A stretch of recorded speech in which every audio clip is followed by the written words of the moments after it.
Hello, ladies and gentlemen, and welcome to today's stream.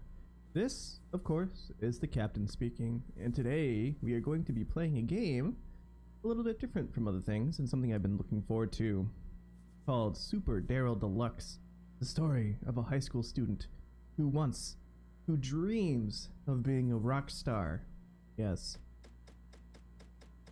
This should be fun. I'm gonna go through the settings here really quick. Damage numbers, XP numbers, money collected, that all seems good to me. Okay. Great. Yeah, this seems good. Alright.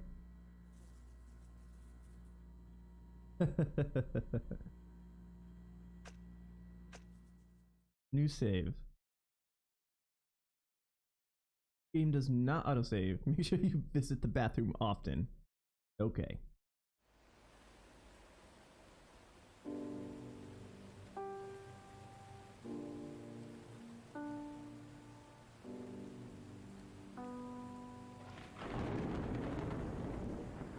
A game they tried their very best on.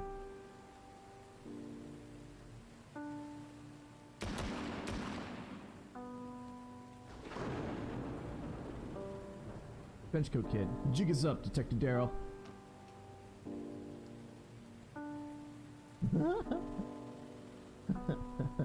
We got your woman. We got your textbooks. It's all over for you. Detective Allen. Not so fast, Trenchcoat, if that is your real name. You're under arrest for breaking the law. It's your jig that's about to be up. We'll see whose jig is up when you're busy dying. Oh no, Ellen! Oh my god, the princess says. You won't get away with this. Detective Daryl is a big, strong man who isn't afraid of thugs like you. Keep it up and you'll be joining Detective Allen. See you in hell, Detective Daryl.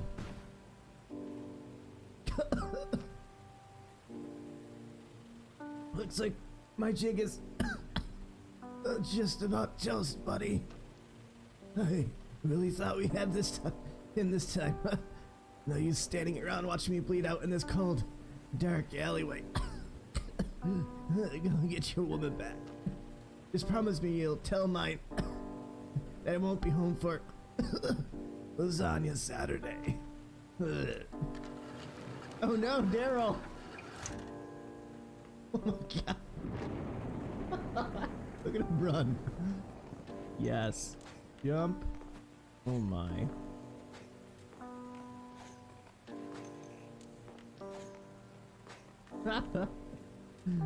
Skills. Right bumper. He has like a kick. He turns into a ball of something. He zaps shit. He throws a banana. Okay. Here's him running. Here's him dashing. Nice. Let's go get him, Daryl. Skills have cooldowns. Chain skills together to attack efficiently.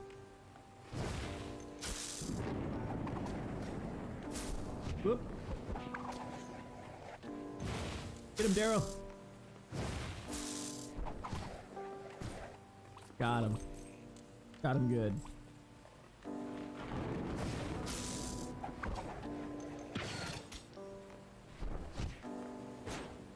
Woo! Ow.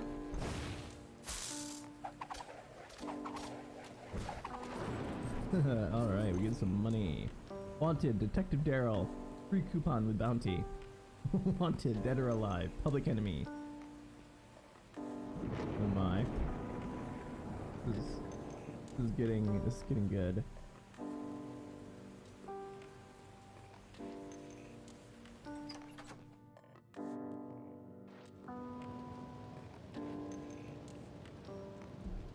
It's so dark.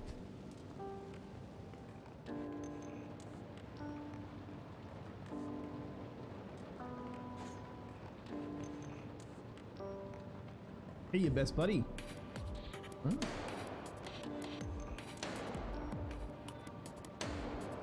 Oh no, Octopall. How are you doing? No need to be so gray.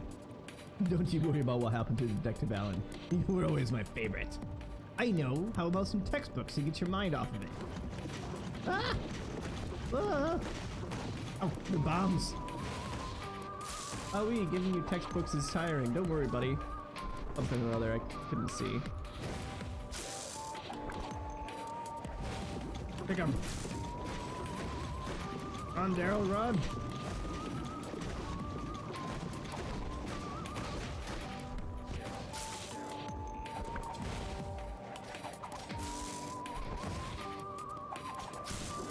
Yeah, you do it, Daryl.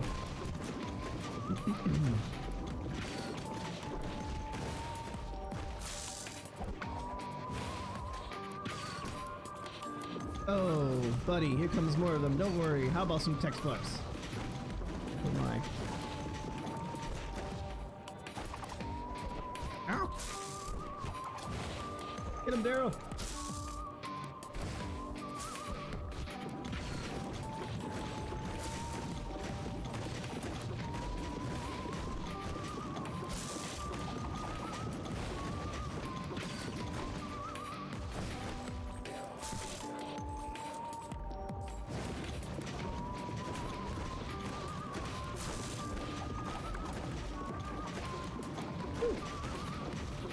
Watch out.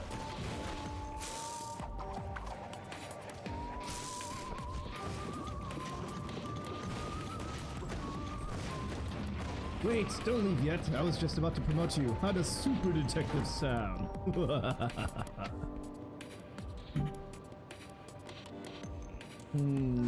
Okay.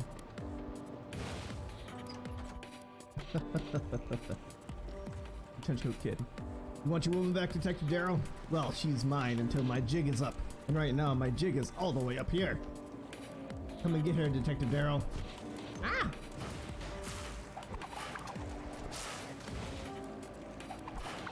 Change skills at your locker. Okay, I can do that. Why not? Come here, locker.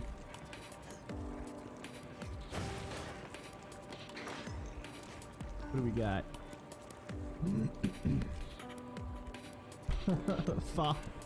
Pow. Instantly toss all enemies around you into the air. Combustible confutation. Surrounded by things you despise, use the art of fire to push them away and burn them too, I guess. Daryl swings the sword around like a maniac in both directions. I like that. Use that.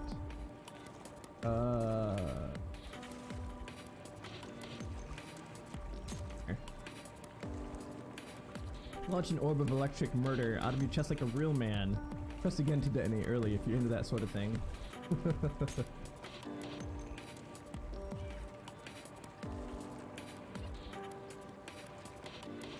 Sliding by. Daryl slides forward and knocks any enemies he touches into the air. Daryl teleports harmlessly and instantaneously into the direction of the sword. How about that? That seems good. Okay. Boink.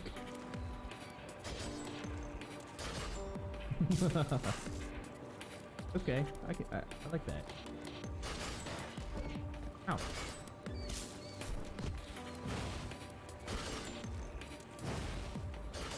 Man, these guys take a lot of damage. Come on. You're getting a zap there.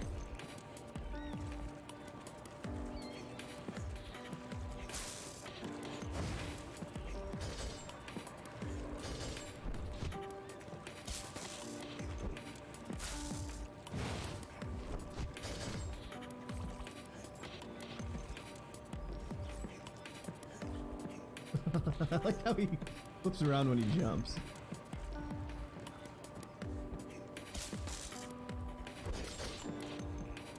Womp.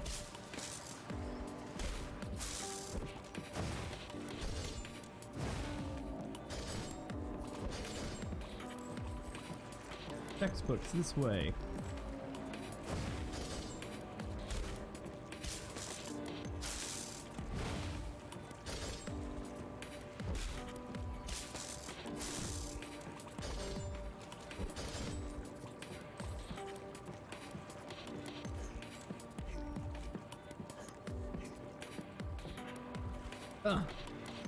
Too slow, detective. Maybe next time, if your jig lasts that long.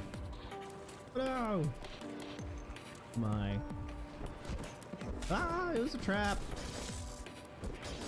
A textbook. Get it.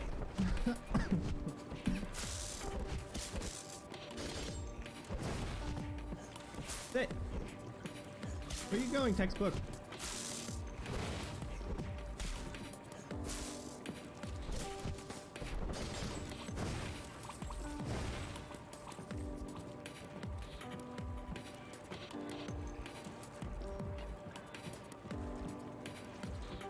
What is this textbook like?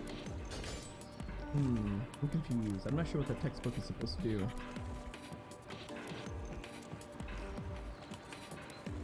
Maybe it's just a...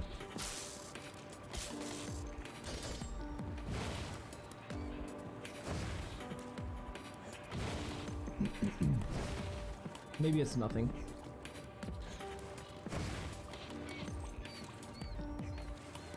Evil textbooks.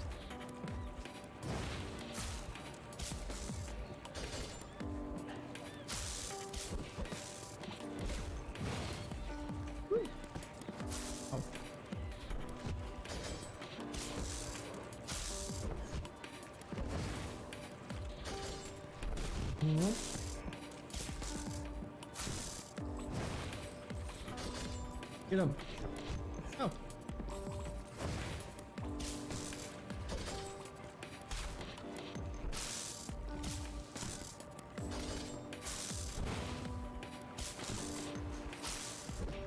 Give him a swift kick in the pants.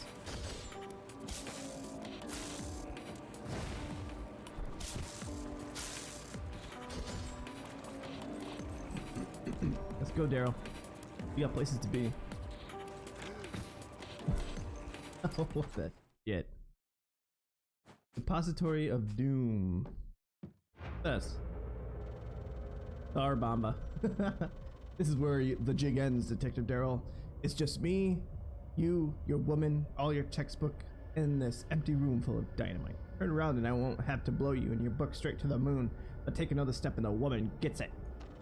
Don't listen to him, Daryl. He's serious. Oh no! No! Well, that takes care of Detective Daryl. You have to get up, Detective Daryl. Do it for me. Detective Allen. Get up, Daryl. Do it for all of us. He's a ghost, by the way. The power of friendship must overcome the power of evil.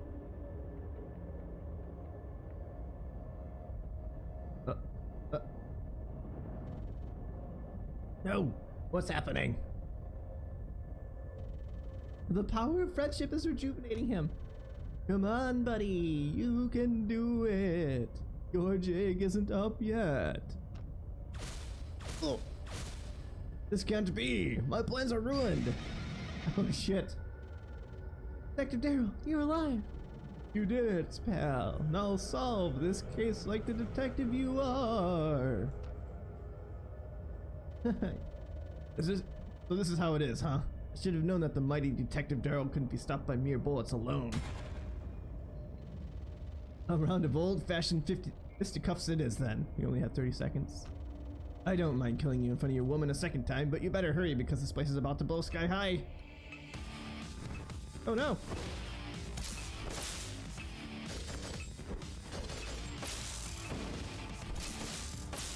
Oh, everything got upgraded, it looks like. Watch out, princess!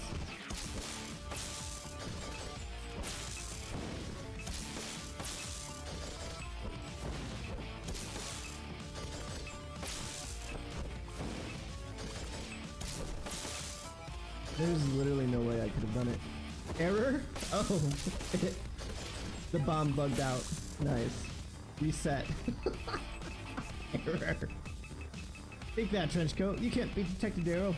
I don't have to. This place is about to blow, destroying you and all of your textbooks. And I ain't gonna stick around and watch it happen. Good luck getting your woman out in time, Detective Daryl. You did it, Detective Daryl. Quick and timely before this building explodes.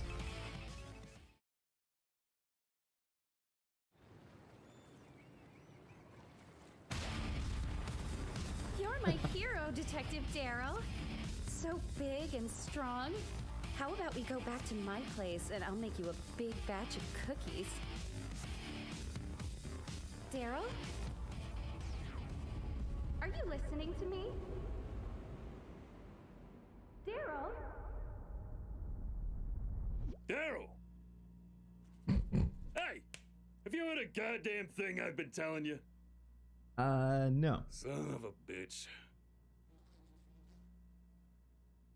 Alright, I'll start over. Quit daydreaming and pay attention this time, for Christ's sakes. It all started 40 years ago.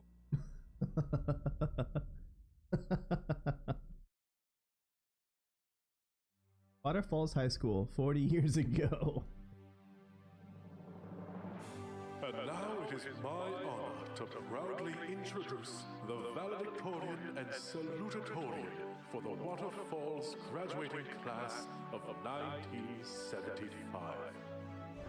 Both students have demonstrated unwavering dedication to their academics while astoundingly supporting successful leadership positions in every club and sport on campus.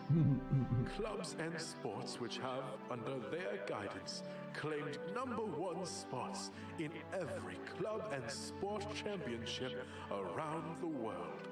Clubs and sports that the President of the United States of America himself awarded the prestigious Most Admirable Clubs and Sports Award last spring, the first of its kind in the country. Oh my god, this is horrible. Their service and charity to the Waterfalls community is far-reaching and has lifted our modest town out of obscurity into the ranks of the great civilizations of antiquity. From single-handedly raising money to construct the town's first and only municipal airport for homeless dogs and cats, to successfully converting the Tri-County area into the world's first peaceful, ethical, and prosperous communist local government. Surely, one can only dream of the wonders these boys have in store for the galaxy and beyond. Without further ado, I invite to the podium the valedictorian Eli Bavarius and the salutatorian Ken Hangerman to move us all once again with some words of wisdom. Please, boys, let's hear what you have to say on this joyous occasion. John. Thank you, Principal Buttersworth. Gosh, it certainly has been a crazy ride. And what an honor. But let's not fool ourselves. Kent and I couldn't have done it all without the help of our school and the wonderful community. All our hard work means nothing without you. Please give yourselves a hand.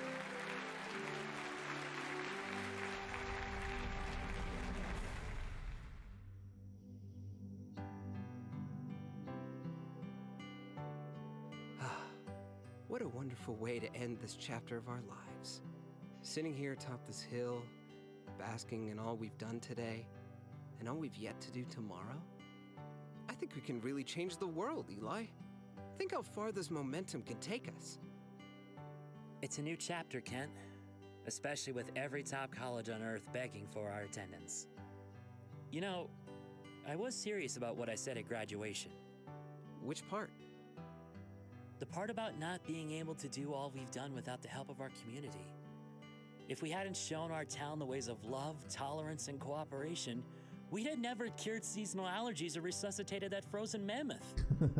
I know we can reach whomever we wish to reach. I've been thinking. Well, there's a surprise. Well, hold on. It's crazy. See, I've been researching world peace lately, and my findings suggest that the most peaceful periods on Earth have occurred around the release of best-selling self-help books. We've already proven we can help people help themselves locally. Just imagine what we could achieve if we employed the paramount tool for reaching the masses. Self-help, huh? What a novel idea.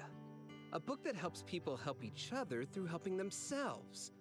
Our writings could usher in the next golden age. But we can't get ahead of ourselves. We have to visualize our goals as small steps. You know, like a staircase. Yeah, our staircase to success will ensure our dreams come true. Gosh, you know, Kent, with our heads together, I've no Gosh. doubt that our climb to the top of those stairs will be as smooth as an escalator. A smooth, gliding escalator. Kill me, please.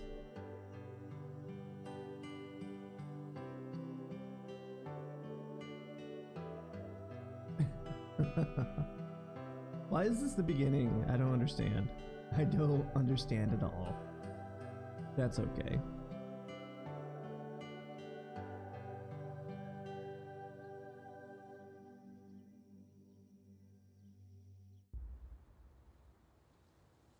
False prophets. 1 week ago.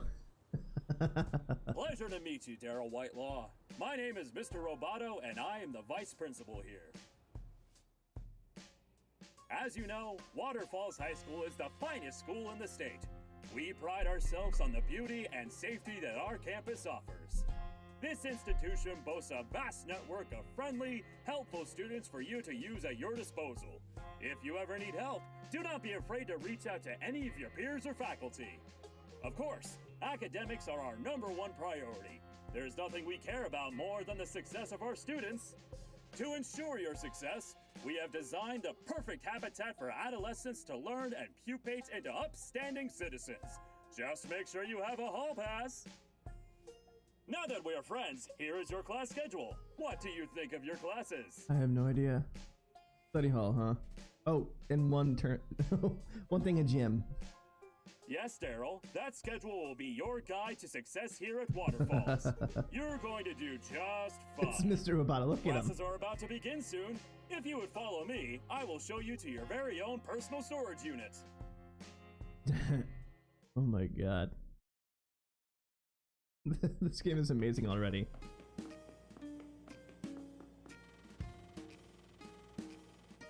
This locker is yours. You will be accessing it frequently throughout the day. It is a very important part of your high school experience. Oh look, there are some new friends now. Paul, Alan, this is Daryl. Daryl, this is Paul and Alan. See? It's easy to make friends. Have fun. And off he goes. What's up? Who are you?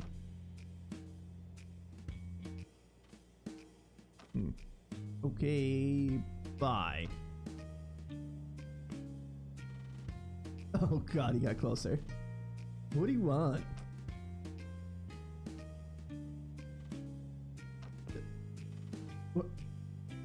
What's wrong with him? Probably the same thing that's wrong with every other knuckle dragger in this school. Who cares? Don't change the subject. Think. Where could you have lost it? What about the quad? What about the quad? What the? We were just there. You probably dropped it like you drop everything else. Oh please. I'll have you know I've never dropped a thing in my life. Shut up. What are we supposed to do? It's probably blown into the far side by now. And I'm sure as shit not going to go out there. Balto's in detention. He's as useless as always, and who the hell even knows where Tony is? Yeah, I know. Look, I'm trying to think, but I just can't concentrate with that weird kid staring at us like that. It's freaking me out, man. Hi there. You must be new. My name's Paul, and this is Alan. It's a pleasure meeting you and whatever, but we're pretty busy at the moment. Tell you what though, Alan here dropped an important piece of paper in the quad earlier. If you go get it back for us, I'll let you stand here and breathe our air some more. Yup. Yeah, we'll be your best friends, and we could use some flowers too, so while you're there, don't forget to pick some flowers for us. Friends love flowers. Flowers? What? Oh, right, yeah, we do need flowers, don't we? Yeah, we sure do. So, our piece of paper is some flowers in return for our friendship. Oh, and don't wander into the far side. The principal is really strict about that, got it? Great. You can get to the quad from the main lobby. Off you go. Daryl's new friends. Hi, Abby. Hi, I'm Abby. It's nice to meet you. Love the whole headband thing you've got going on. But hey, I couldn't help hear you talking to Paul and Alan. I'd hate to, you know, tell you what to do, but they pretty much suck. I'd switch lockers if I were you. Half of them are empty now anyway. Oh, this is just repeating what she said. Go in the bathroom. You look good. Wash your hands. Save here. Roboto is a robot. Okay, we just quick saved.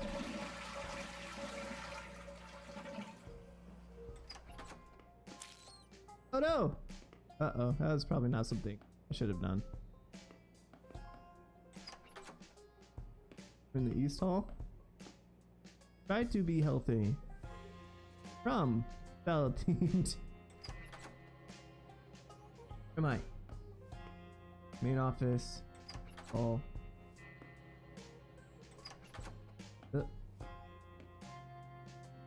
Hi, Becca.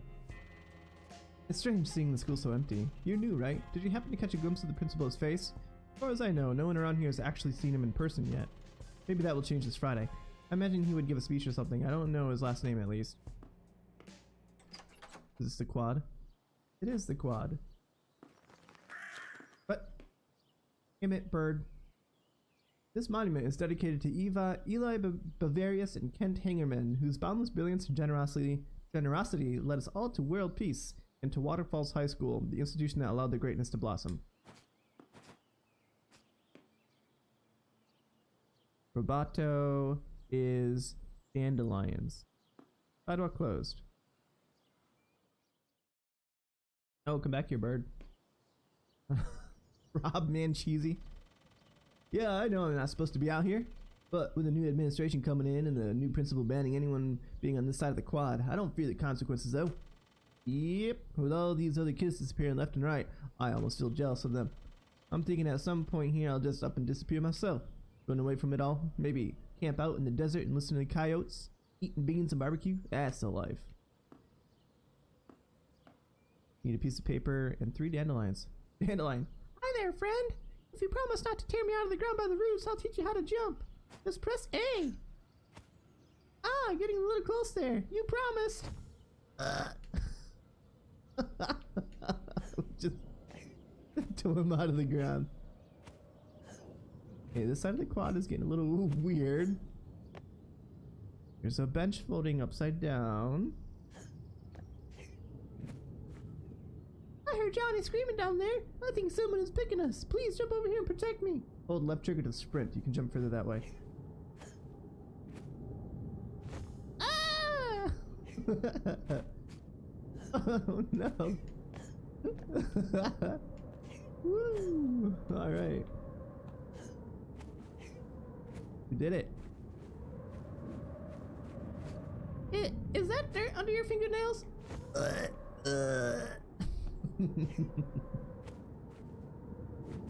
Poor dandelions. What the? That's some really weird. What the shit? This game. I love it. Let's go, Daryl.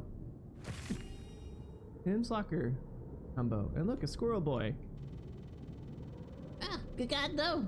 You lose your nuts too? What good is a quad if you can't store your nuts? Why is everything floaty and chunky? It wasn't like this last spring. My nuts must have fallen down to China by now. Ah, I can't go to China. I don't even have a passport. Hey.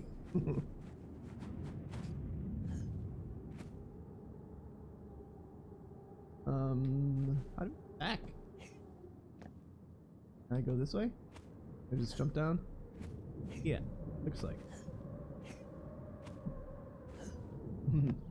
Things all floaty.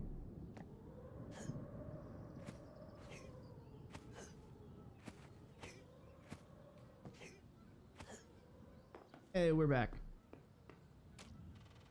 Yeah. Oh. He doesn't say anything new. Okay.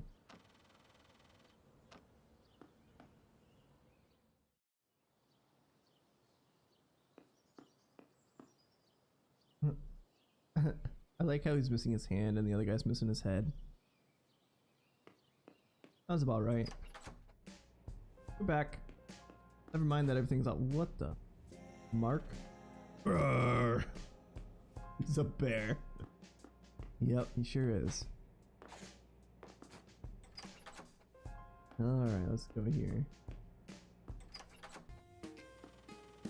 Miranda's combo 2, are you kidding me? What can I say? I'm having a bad day. This is a lot more than just a bad day. Well, looks like our bad day's about to get a lot worse because that kid's back. Look, unless you have our stuff. Oh, you do have our stuff. Ha! An alliance? That's great. You're like our own handy dandy little flower boy. Social rank level up. Rank 1 flower boy. We have friends. See? I knew he'd come back. Hey buddy, while you were gone, Mr. Roboto stopped by. I guess some dork named Daryl left his notebook in the main office. I don't know who Daryl is, and I don't really care, but how does a brand new notebook sound, eh? Friends give each other gifts, you know? Yay. I get my own notebook back. Speaking of gifts, I bet you're curious about what's so important about that paper. It's our friend Tim's locker combination. We took it so we could give him fun gifts all the time. That's what friends do.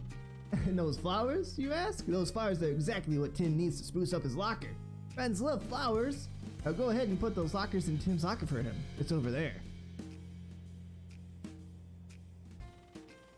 Keep that locker combination in your notebook. I'm sure Tim will want more flowers later on.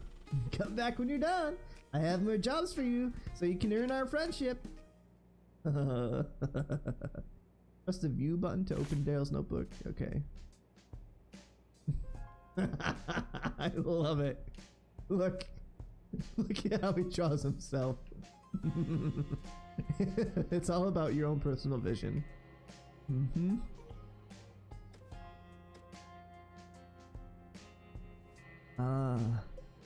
Passives? Yeah, friends, congratulations! With the notebook.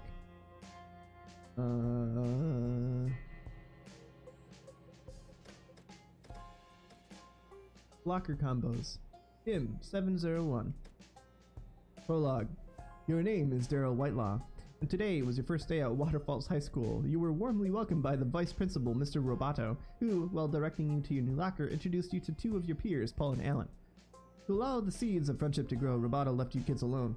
Paul and Alan were reluctant to accept you into their social circle, but after you recovered for them a piece of paper containing the good friend Tim's locker combination, along with a bouquet of dandelions, they decided you were of use after all.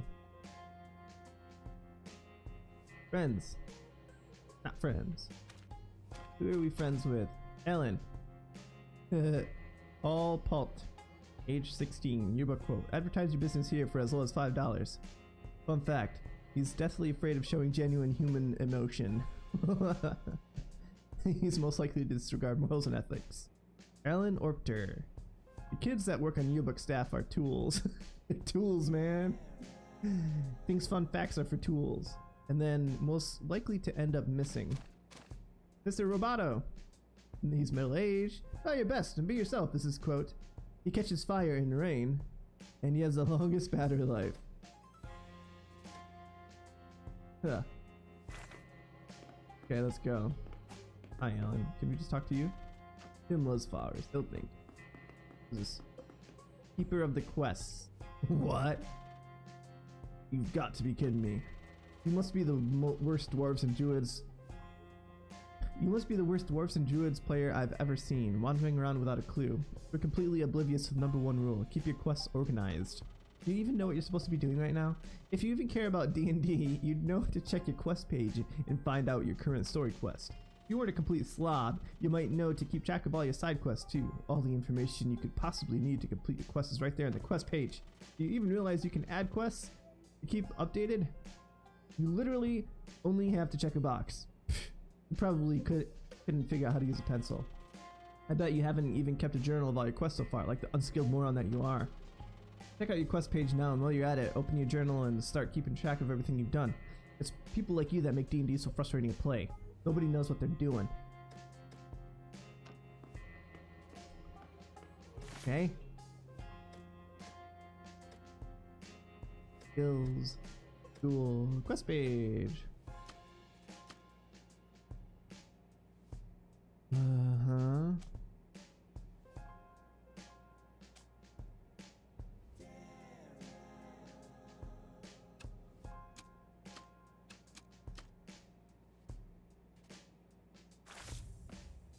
Enzo. Feeling a little better? Just try and remember how important your quest page is. If you forget what quest you're doing, Just give it a quick peek. Alright, we earned 1 PP, whatever that means. Tim's locker. Oh.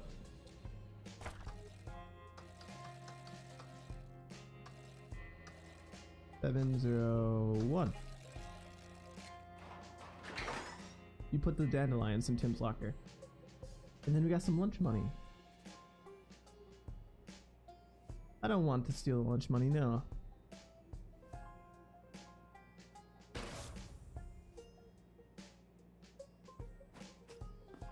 Let's go, Daryl. Hello, Paul.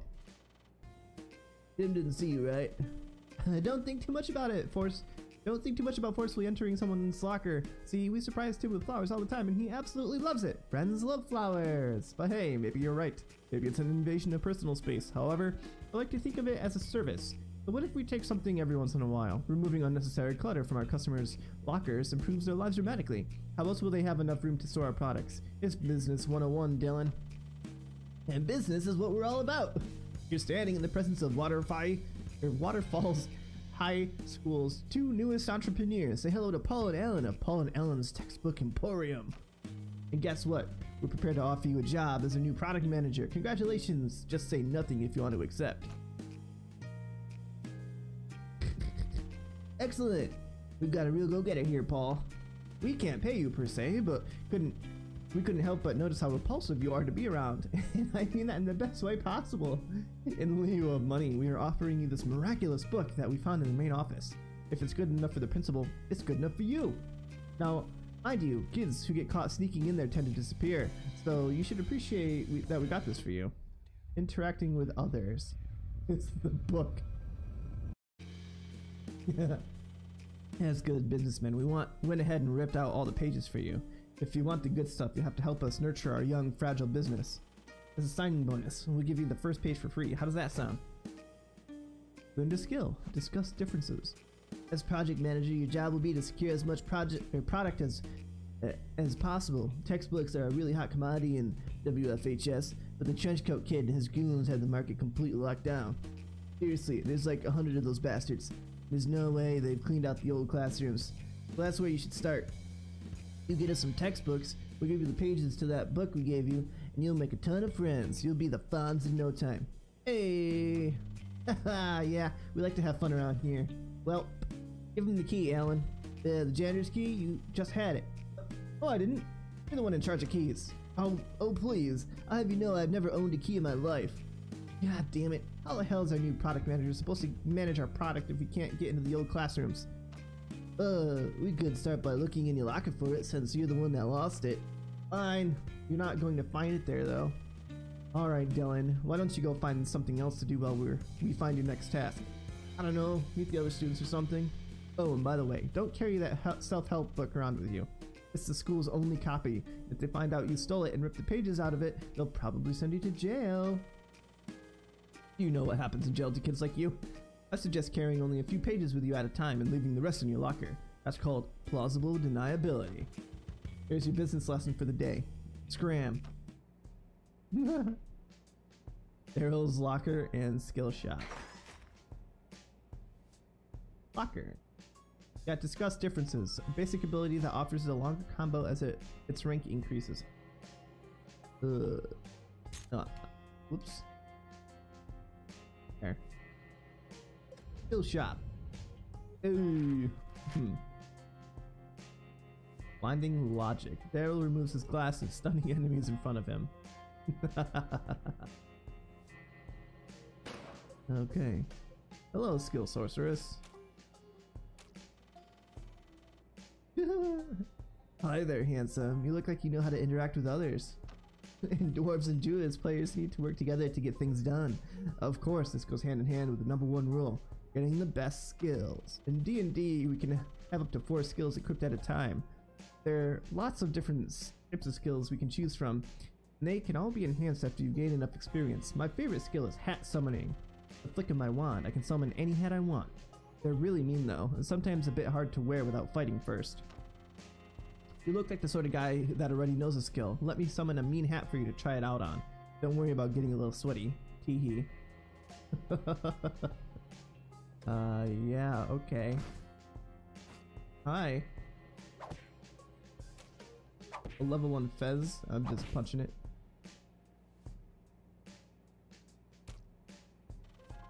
The way you destroyed that Fez was so manly. Now that you're all sweaty and have some XP. I mean skill experience. Oh, okay, okay.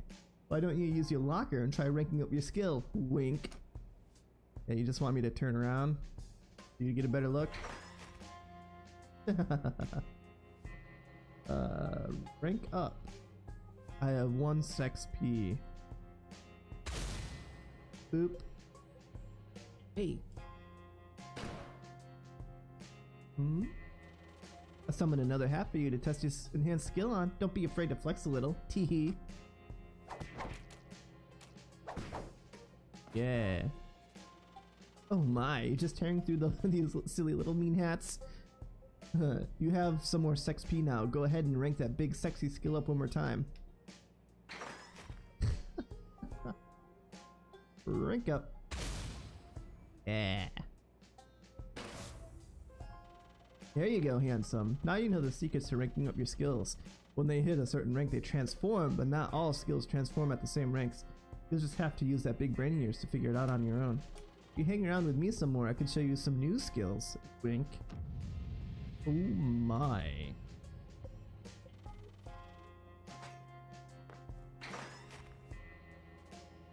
What is this about a hat?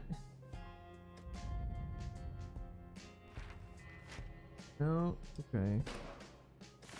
Got another PP, but I also got a hat. It's 10 health and 2 armor. Okay, I'm wearing your hat now. Hi, Abby.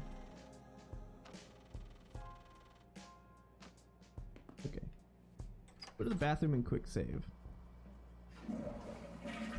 It's a kid that looks like Gohan. Hi, saving instructor. You there, wanderer. You look like someone who seeks out excitement and life in the danger zone. I know my kind when I see it. Dangerous souls like us must stick together, and we sure as heck need to obey the #1 rule of dwarves and druids.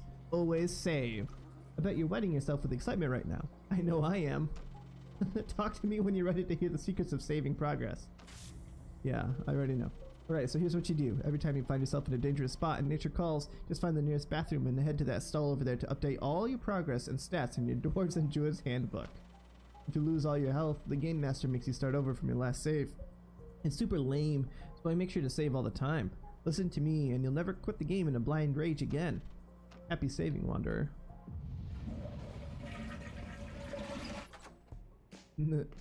Apparently don't wash my hands, which is awkward. Okay. Some other people. Jesse, I haven't seen you around before. You must be new. My name's Jesse. Welcome to Waterfalls. I gotta say, you picked a great time to transfer. There haven't been any classes here for 3 weeks. It's too bad no one really comes to school anymore.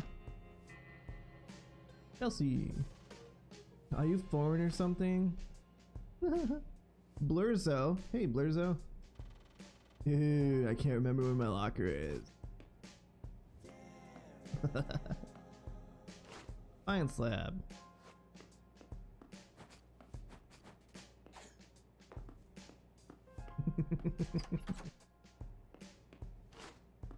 Okay, I get that. Becca, ready to talk to you. The popularity shaman. Greetings, fellow role player. Wait a sec. I don't think I've seen you around here before. You do play dwarves and druids, right? I'm a level 5 summoner. By the look of you, I'd guess you're level 1 flower boy. In D&D, we level up based on experience, but we also have social ranks. They are independent of each other, but they are both important. No one will be your friend if you don't have an impressive social rank, you know. That's why I have a ton of friends. And of course, you need popularity ranks to rank up. Your popularity points to rank up. That's what the PP is. Ranking up is the #1 rule. Since you're new, I'll give you a bit of help.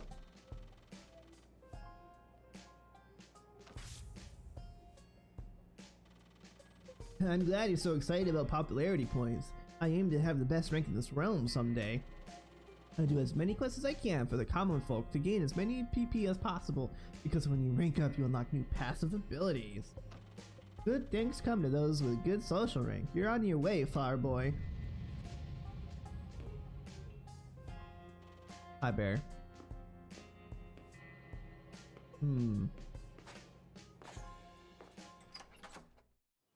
Oh, there's somebody else in the quad. The weapons master. Ah, look at her. Nice. Hark, mysterious traveler!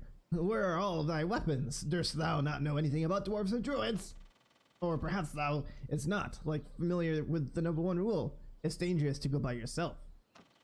I'm, like, surprised that thou've survived as long as you have. You obviously need a seasoned instructor to teach you about your arsenal of weapons.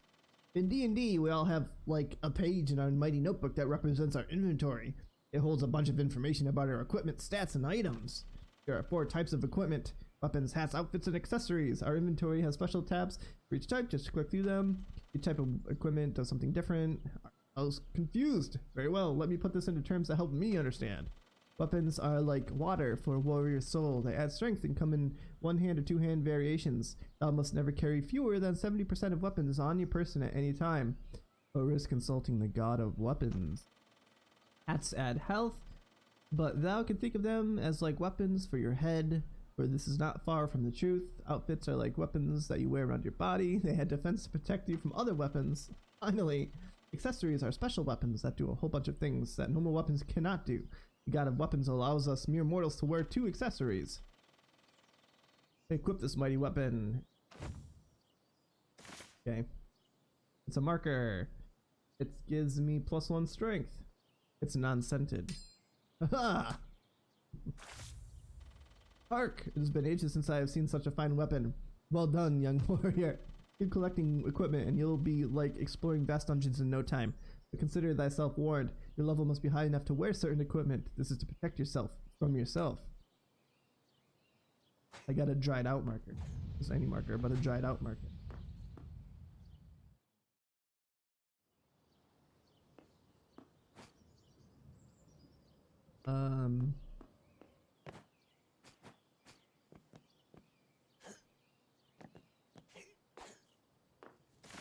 Let's see.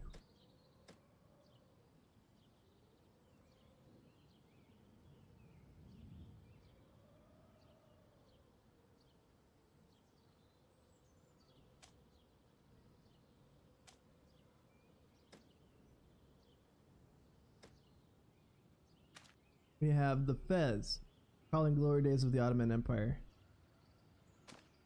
as an enemy. And for friends, really,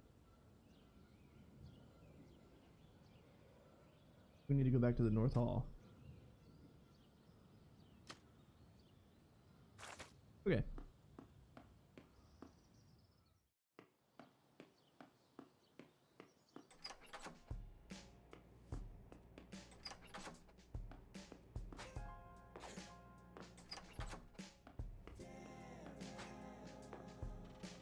Well, what took you so long?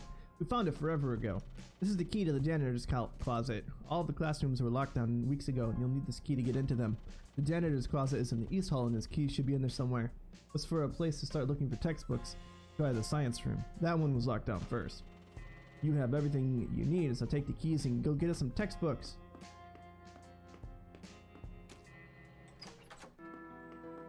What the?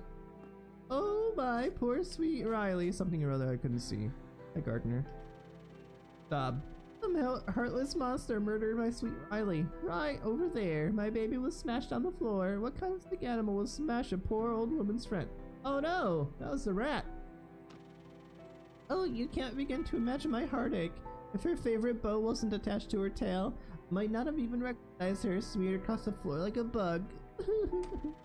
She was so much more than a pet. She was my family, my only family. Raised from her birth, I did. Raise her from birth. Oh wait. Oh, how she loved running around and playing with you kids while I worked the gardens. The only thing she loved more than you kids was a flower patch on the far side. Oh, the afternoons we spent there. If only I knew how precious the time was. Please, could you bury her for me? I can't I can't take the heartache. Please bury her in a favorite flower patch. You're the friend I need in a sorrowful time like this. Except for the fact that we're the one that crushed the rat to begin with. Awkward.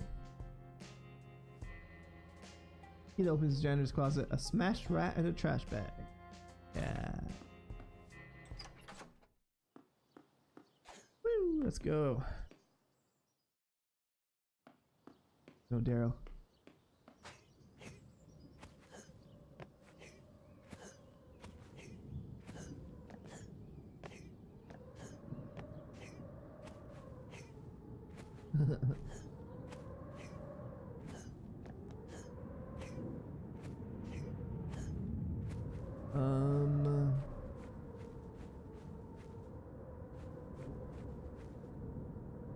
Go to the far side and bury Riley the rat. Here? Oh. Death? What the view up here, huh? What do you got there? A smashed rat? Looks like little Riley. Well, that's a shame. Riley had a gene that could have reversed aging in humans. Too bad she lived with that baddie gardener. Could have put me out of a job. Yeah, well, I'll bury her next to the other poor souls. Bye.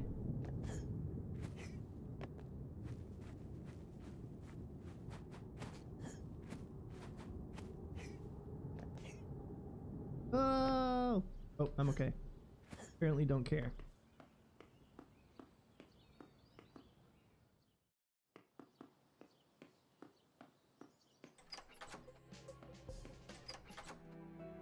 Hello.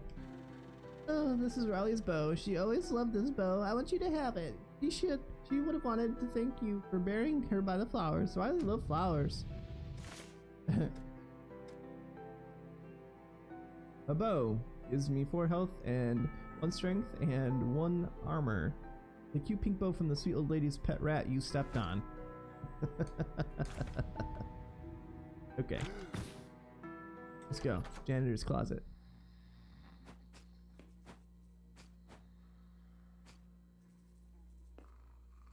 What the hell? What the hell? Keyring.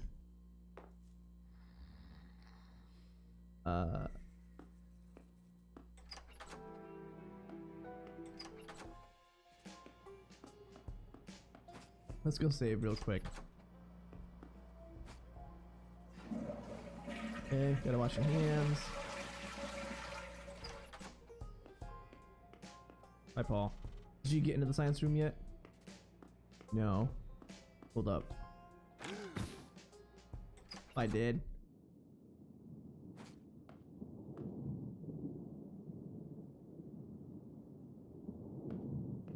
What the shit?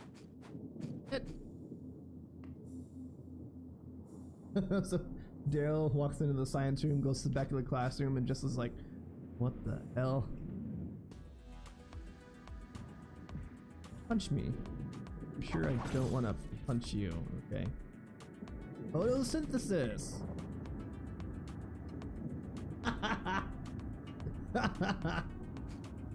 Oh, it's giving me a science lesson. This isn't good. 1 + 1 = 2.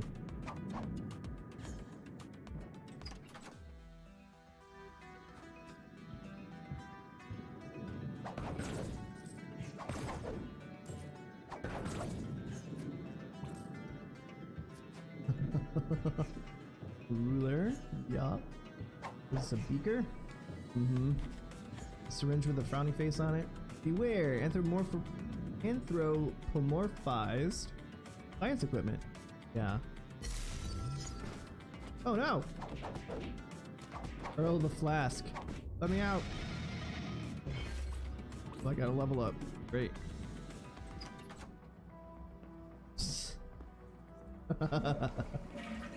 The music is still going. That's amazing. This game is just the best. Oh, look, a quest in the science room. Play 6 flasks to proceed. If I have to.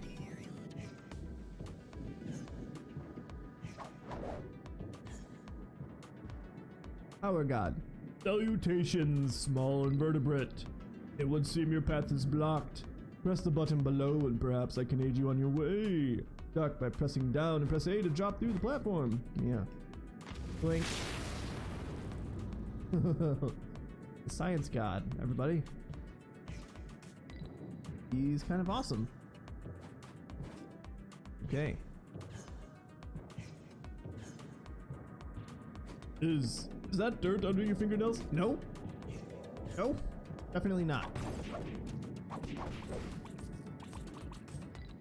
I definitely did not pick some sunflowers earlier.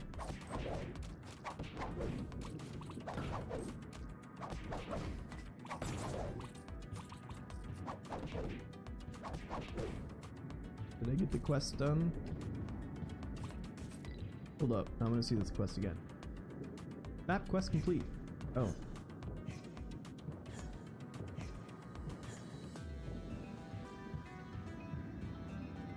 Punch me. Probably not gonna be good when we get back into the real world. Okay, a frozen vulture's head. A lab coat. We found a lab coat.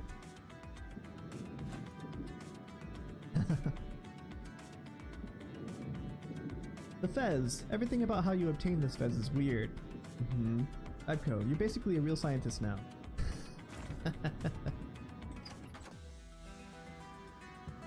Made in China. There's a Russian Soviet symbol on that moon. Benny Beaker.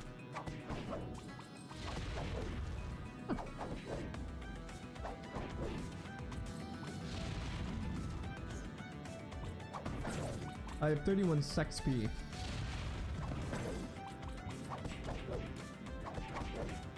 Ow. Beaker, stop it. Yeah, baby.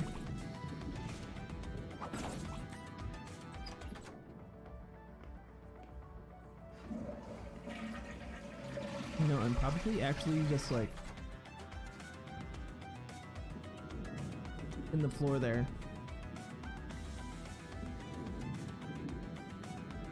Press space to pick up shiny objects such as the one over there. Get it? Space. I'm in space. Wait, you aren't using the keyboard? Try left bumper then. But don't expect a joke. You haven't seen any of my relatives around, have you? Lab goggles. Now you can see in science vision. Hell yeah, science vision. Pretty sure I'm already seeing in science vision, just saying. What's this? Science 105? Oh, it's a different science room. Oh, look, a skeleton that says textbook display. Take a look at a textbook. You looking for a textbook? Bench coat employee. Well, you're too late. I already grabbed all the good ones here for my boss. Of course, I could sell you one, but keep in mind, this is top quality stuff and it'll cost you a pretty penny. There's one right there, guy.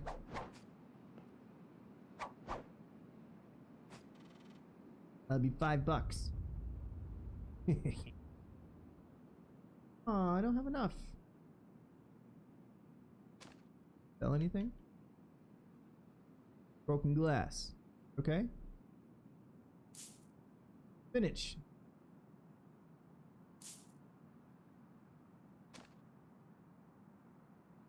Still not nearly enough. Damn. Well, I didn't want to steal that guy's money, but I guess now I have to.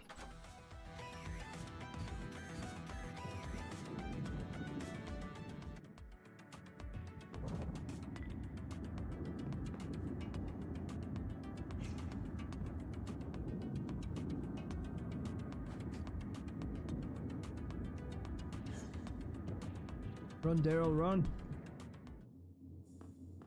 Now we're in the intro to science class.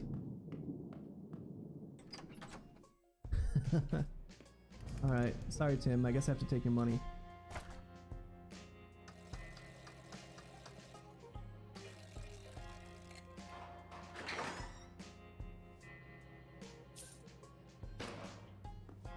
Bad days. Intro to science was normal. Science 101, not so normal. Photosynthesis.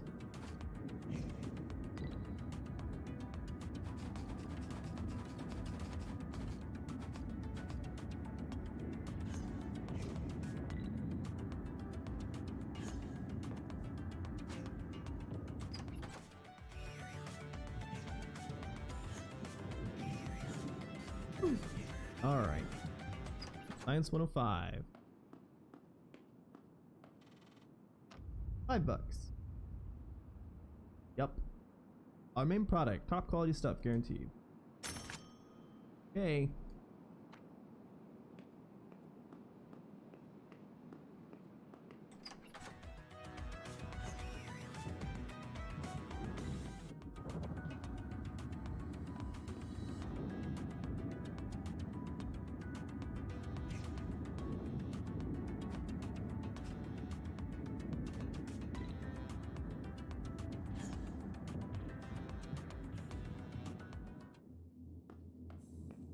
Alright, Paul.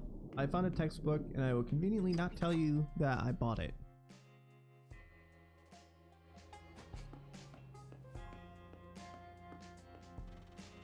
You're back. Only one textbook? Well, it's not great, but it's a start. We're currently setting up shop, but we're almost ready. Why don't you take a short bathroom break? You've earned it for all the stellar work you've done, Mr. Product Manager. A bathroom break is just what he needs. Plus, we're legally obligated to give you one for every 8 hours of work put in. That's business law 101 stuff right there. The shop should be all set up when you come back, so go on. Off you go to the bathroom. Or I guess you could just walk away for a bit and come back without visiting the bathroom and accept whatever consequences there may be. Whatever happens, happens, right? Yup. But if it were me, I'd probably take my bathroom break right now.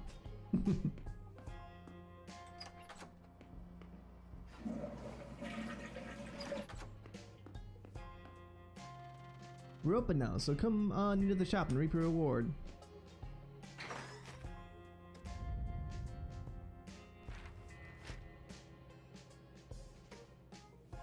Finding logic.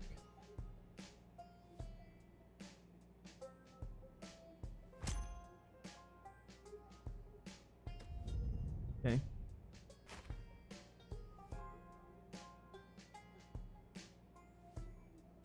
Put it right.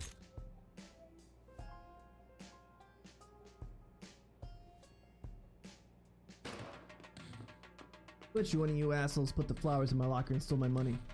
Yeah, it was hilarious sending me to the hospital last time. Let's stop and joke with people, to people with deadly allergen, pollen allergies. God.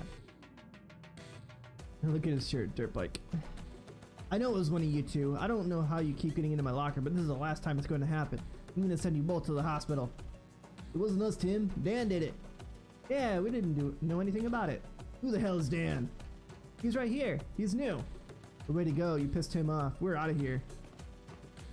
Ew, huh? Well, I'll give you one chance to say sorry to me or else you're dead.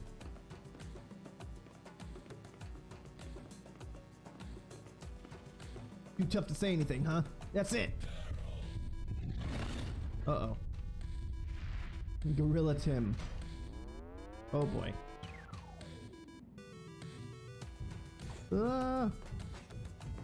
Duck the punch, it says. Oh, jeez.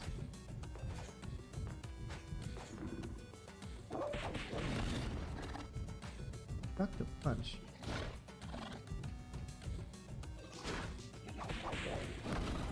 Oh.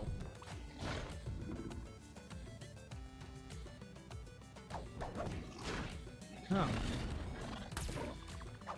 Here we go. That's how you do it. Oh, he put shades on. Oh.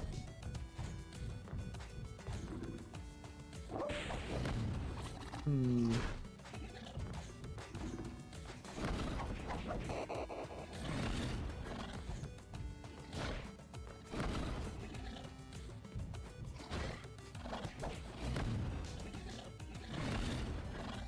That's probably why they wanted me to save. Oh, I'm dead.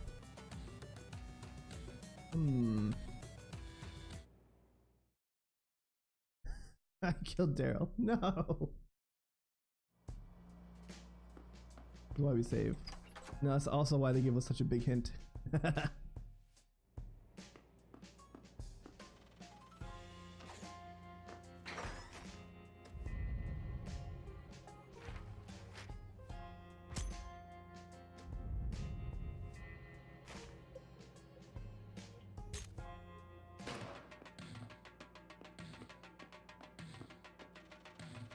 him with a deadly pollen allergy.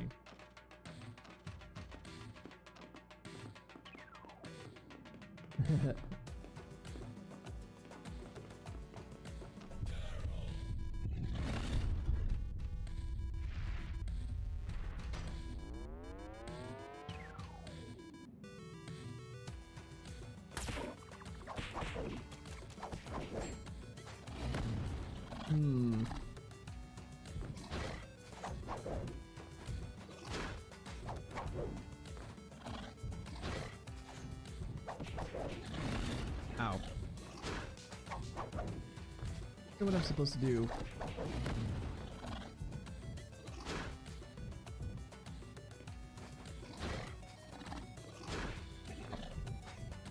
Yerk.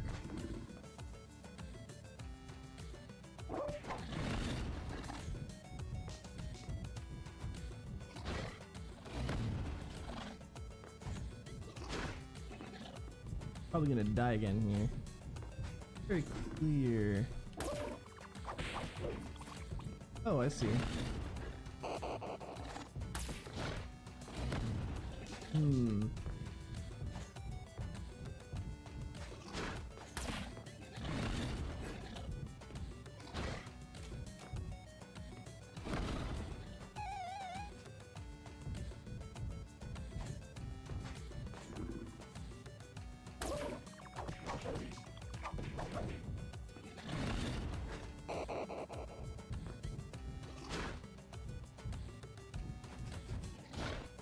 Beep. Run, Daryl, run!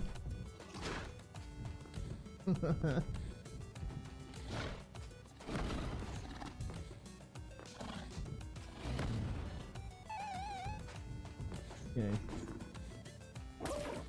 Yeah, there we go. Got him!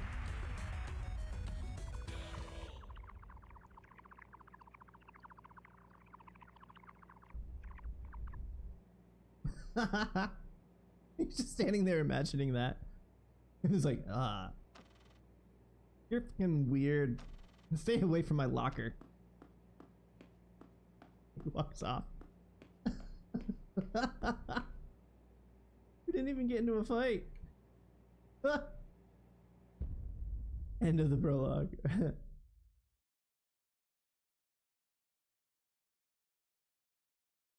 Hey you, new kid! What? How the hell do you expect to do gym in those goddamn antiques? This school used to be #1 for every sportsing club worldwide, you know. The president himself awarded this very gym class with the most admirable gym class award. First of its kind. That is, of course, until little mouth-breathing, antique-wearing Neanderthals like you came around and ruined it for us with your goofy hair and civil rights. The only thing you came with was your hippie-ass sweatband! As if you ever sweat a day in your life! Got anything to say for yourself, or am I just wasting breath?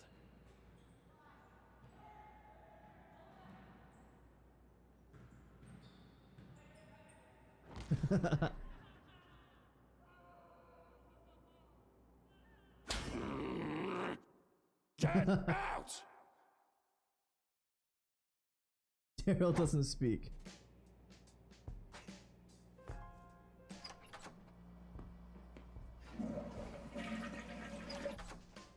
Hey, Lexi. You better come to prom. After years of turning it down, they finally picked my theme.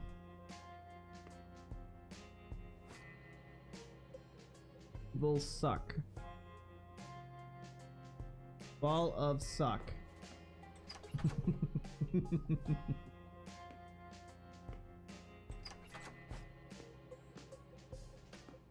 Winning isn't everything. Home of the Slammin' Salmons. Longing for adventure? Join D&D. Meet Ross Perot. Game Friday. We will win. Oh, this is the gym lobby. Okay. I get it now. Was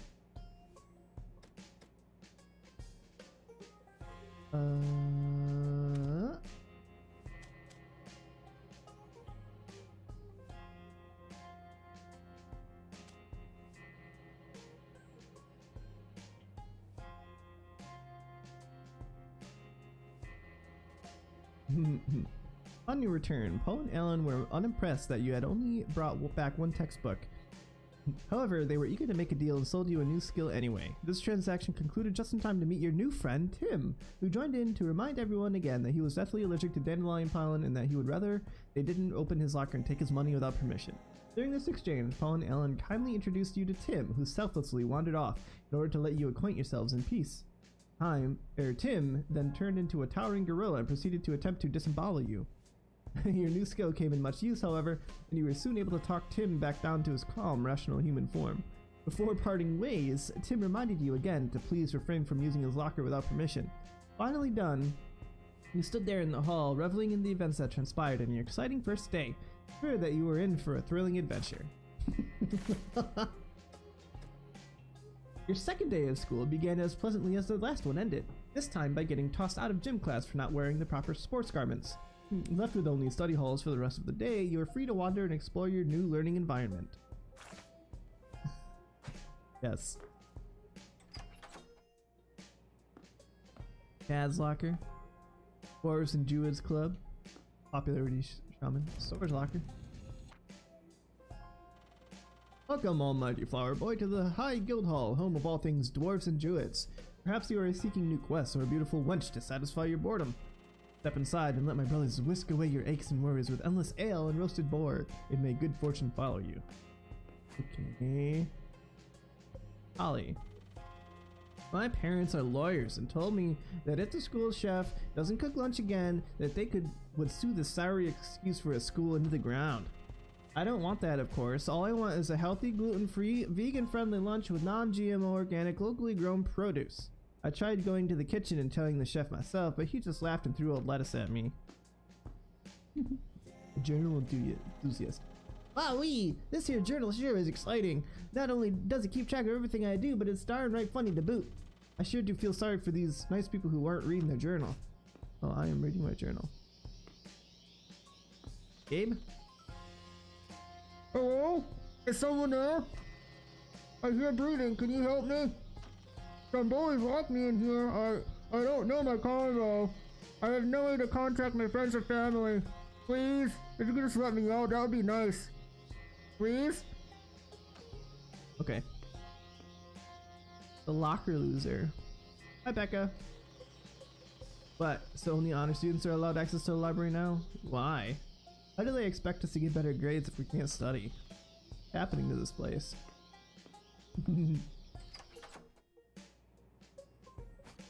Rob Manchese.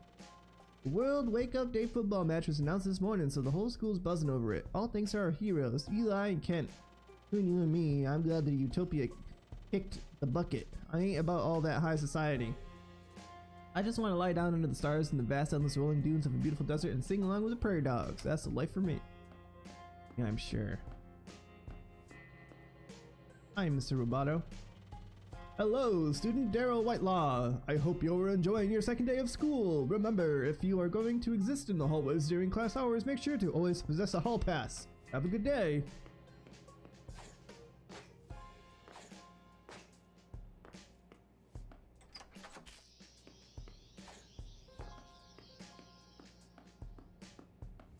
I guess we'll go to the Dwarves and Druids Club.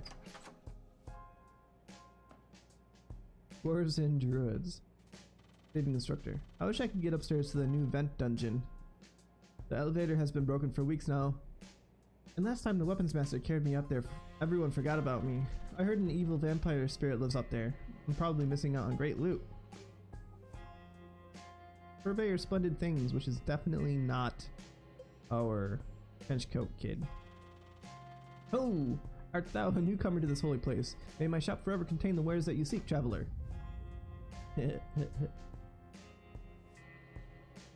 Map upgrade. Reveals the location of chest or chests on your map. Ham melts. Reveals the location of rogue ham melts.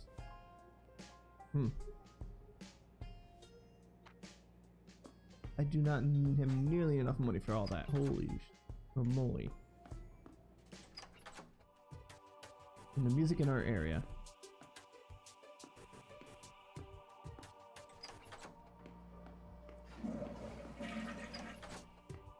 What the hell?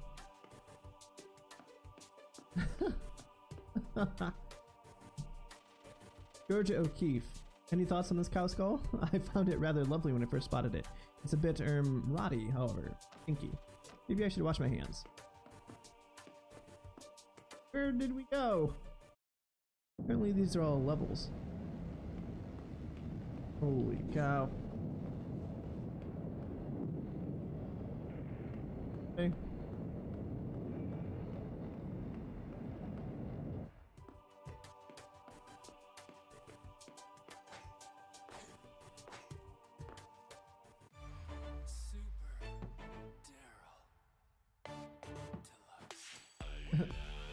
French Coat Wholesale Club. You're that new kid, right? Plays D&D with those other nerds? Let me introduce myself. I'm the guy that's going to be selling you special equipment made specifically for your level, or whatever. You just come around whenever you gain enough of those experience points and feel like you need some more shit to wear.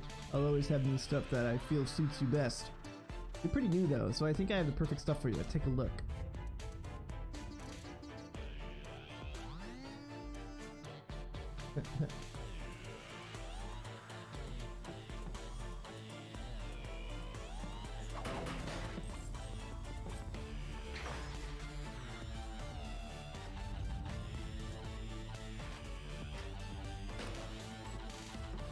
Beethoven. What? Okay, it's another bathroom. Those will.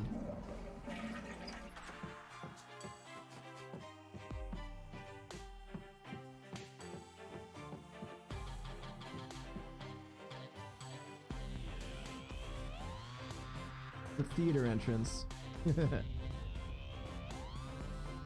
Just gonna sell me a super weenie sword, super weenie shirt, super weenie hat, and super weenie purse. Don't hurt yourself blowing up the balloon. Weenies love flowers. I'm surprised you don't already own one of these. No special padded straps for sensitive weenie shoulders.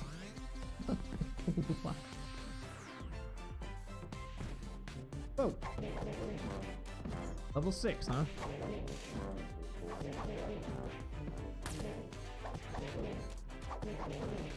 Ow! Probably gonna die.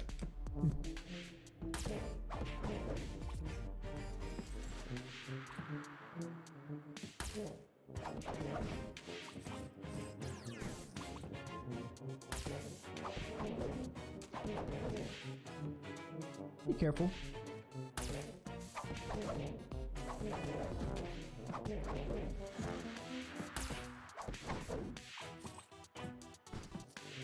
Yeah, I think this is not where we're supposed to be. The hell are we? Tchaikovsky?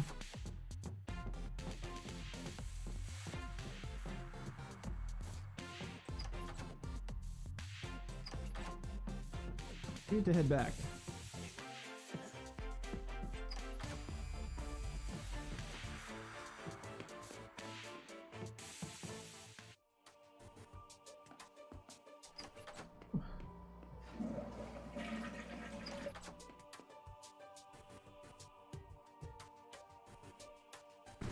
Indiana streets. These are level 8. Oh, we're not doing that. We need level 3 stuff.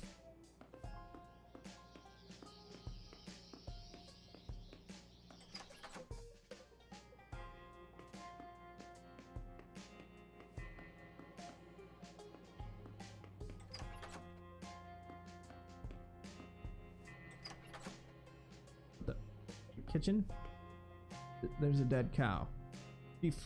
Chef Flex. Oh great, so you gonna give me shit about not ordering more food too? I ain't gotta apologize or explain myself to nobody. Tell you what, you want me to make something today? You gotta bring it in to me yourself. I'm sick of all you little bastards coming in here to my kitchen and tell me what I ain't doing right. We got a deal, we got a deal. Either way, why don't you get out of here? Collect food from around the school. Okay.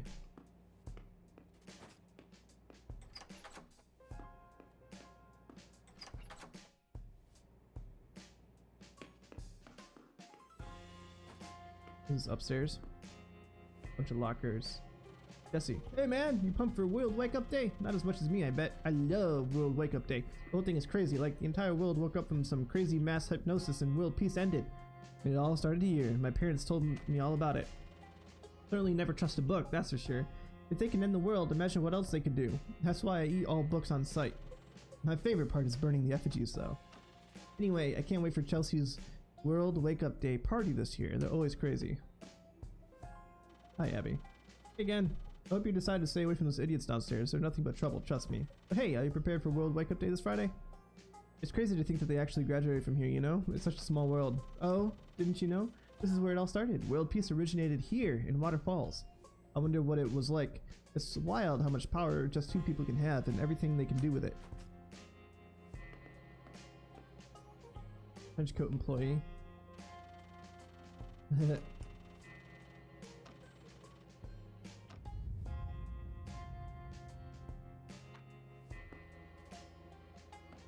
Drew. Hi, Drew. I saw this awesome documentary last night about a guy who can eat glass. It was really inspiring. I bet if I could do that, I would have a ton of friends or be rich. Hey, you look like a guy that can get things done. You give me 10 pieces of glass, preferably broken, I'm sure I can cut you in on my future career as a glass eater. Of course, I'll give you something nice up front too. Consider it an investment. Care to give it a shot? Sure. What is this? Paranormal Investigation Team. Paranormal Club. Okay. He's got a ghost sucker.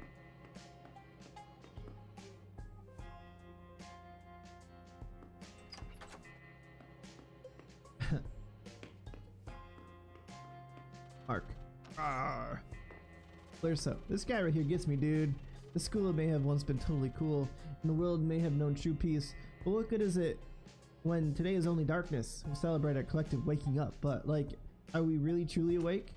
It's like poetry, right? I can't take credit though, dude. I'm just quoting this guy. He's like a wordsmith.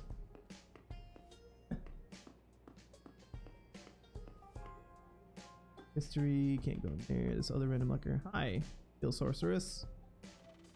Hey there, handsome. Where have you been? I've been waiting here for you all morning, teehee. Listen, I totally forgot to mention an important part of the #1 rule yesterday. Always remember all those mean hats you destroyed with the big sexy muscles to earn SexP?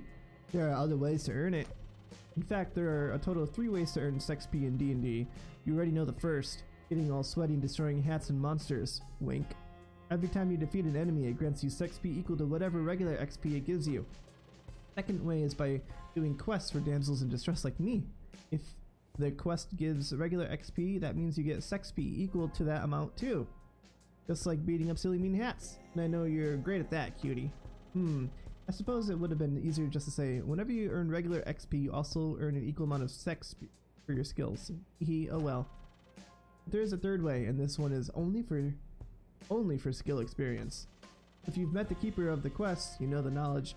That knowledge is the #2 rule of dwarves and druids. So how about this? You can trade knowledge for SexP. If you need a quick boost to rank up a skill, all you need is a textbook. Here, I'll give you one of my old textbooks to try it with. Go to your locker and convert this old gross textbook into a brand new skill experience. Your skills will match mine in no time, teehee, wink.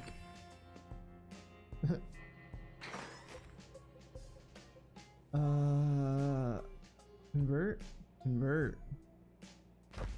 474 SexP.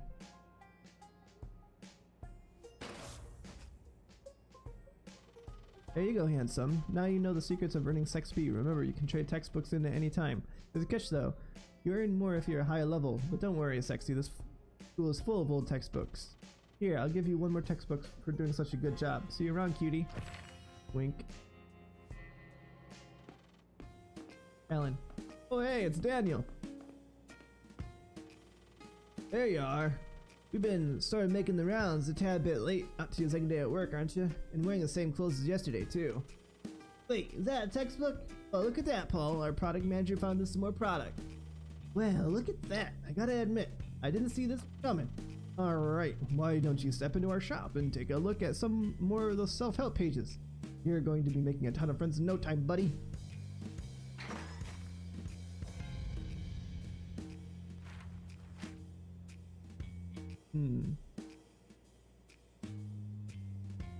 Hopping up. Harness the essence of your inner janitor and launch your problems into the sky.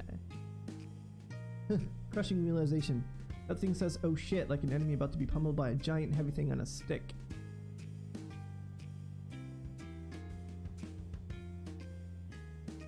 That one seems good. Foul mouth. Play your finesse in archery.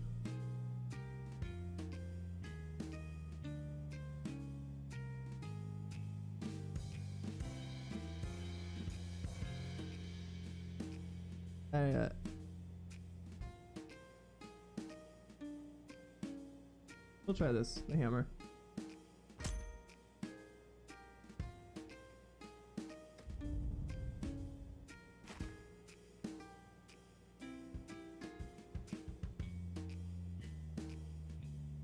What the heck? There you go.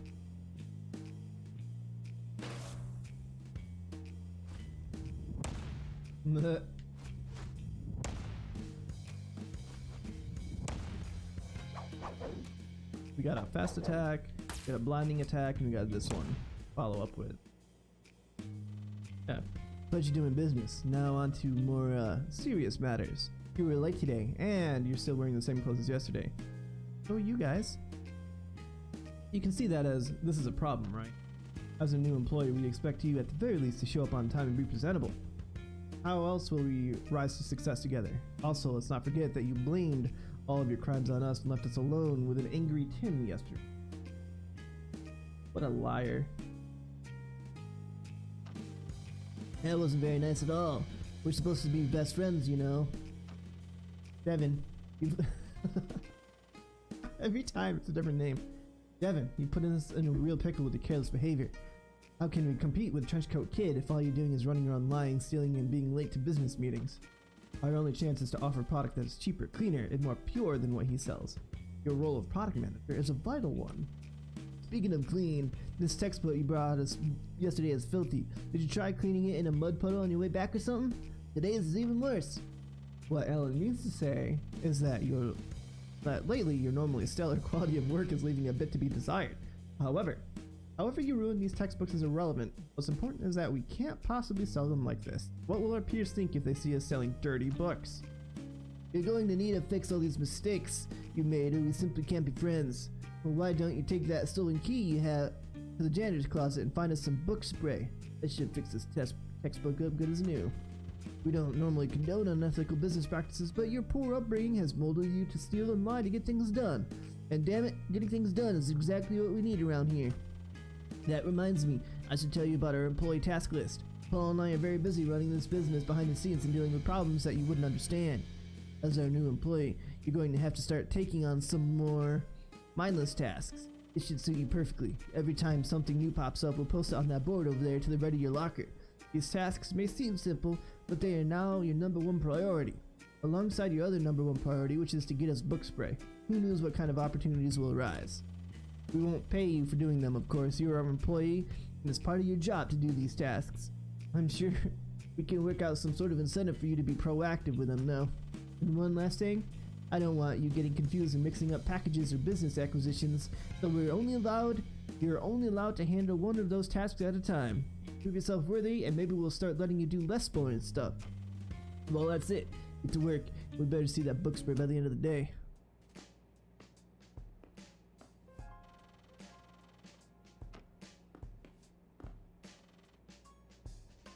Gift for Trenchcoat Kid. Trenchcoat Kid thinks he's the school's greatest salesman just because he has a small army of goons in every dark corner to peddle his low-quality goods. He doesn't respect our humble two-man operation, and lucky for us, he hasn't taken into account our secret goon, you. Trenchcoat Kid has instructed his employees to purchase pretty much anything that their filthy customers try to sell. To this day, we haven't found a single thing that they won't buy, although they started ignoring us when we opened the textbook emporium, so we haven't tested everything. Have you noticed that they buy everything at only 25% of their original cost? That's an outrage! We give back 28%, at least.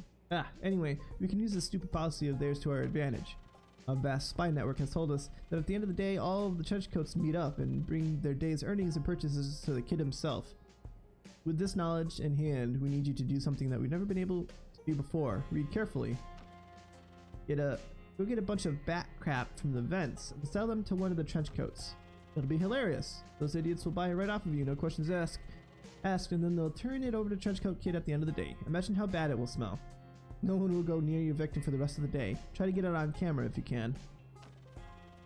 As payment, you get to keep whatever profit you sell the bat crap for. That's some incentive to get as much as your hands can carry, huh? Don't let us down. Okay. We get some bat crap, I suppose.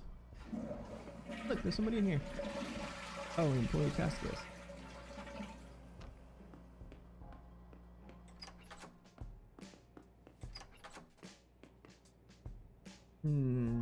Those for asbestos, huh?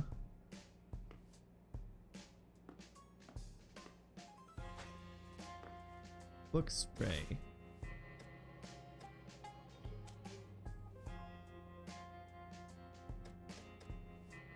Actually, it looks like we have something. Ah, we have ectoplasm.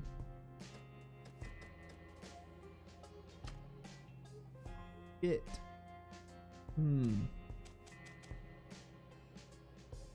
Get book spray from the janitor's closet? But I can't. Close for asbestos. Okay.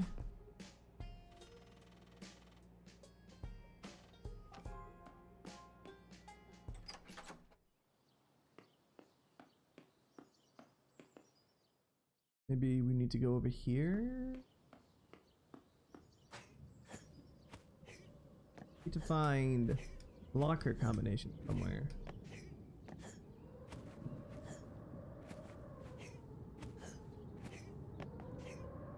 There it is.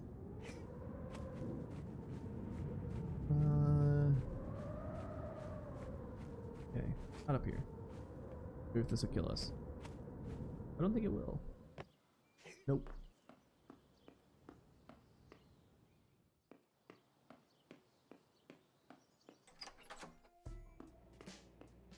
What's this? Putting the great in gradu great. Look, it's a weapons master. Only the most powerful of my weapons can aid me through the terrible trials that lurk in the vents upstairs. I'll be sure to bring ample weapon potion to grow better weapons. Huh. Magister of Maps.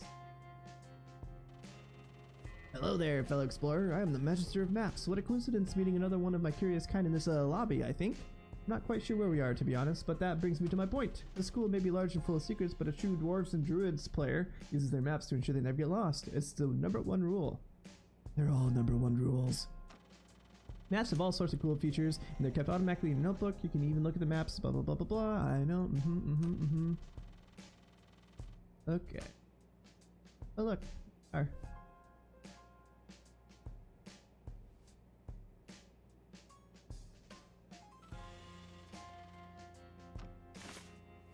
map. Boink.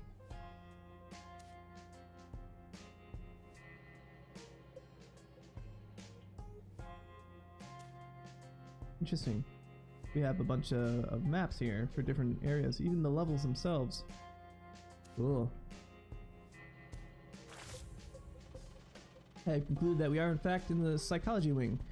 See how useful maps are on top of keep track of where you are and show you important things. If you lose track of where you are, just check the maps page.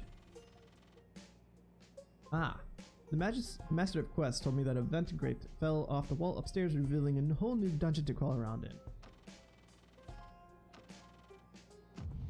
Okay, go.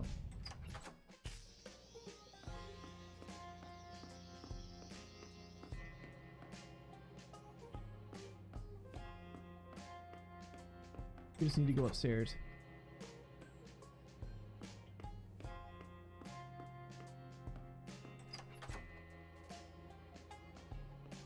Stairs. Oh. Did you find any glass? I haven't eaten all day. No, I haven't found any glass. Okay.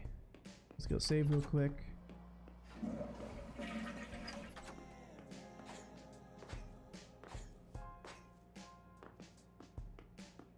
Hey, look, it's the vent. Upper vents.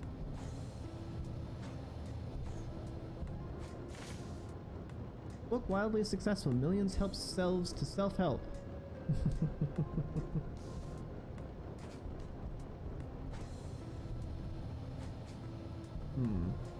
Wait, there's a lot of vents over here. Waffles the rat. Ow! Oh. Ah! They have little daggers.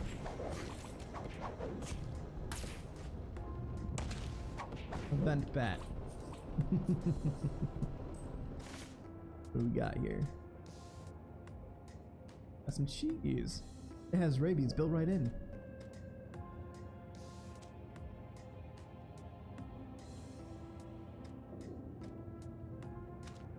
Not friends. We have Earl the Flask. Fucking swagging around. We have Benny Beaker. Sea shanties is his hobbies. Gorilla Tim. His hobby is ruining floors. The Vent Bat. His hobby is baseball. Baseball bat, get it? Waffles the Rat. His hobby is collecting wallets. Then we have a Tuba Ghost.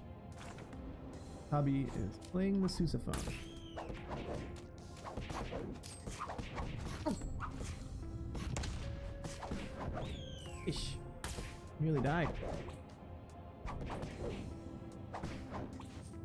Oh, we got a plastic knife.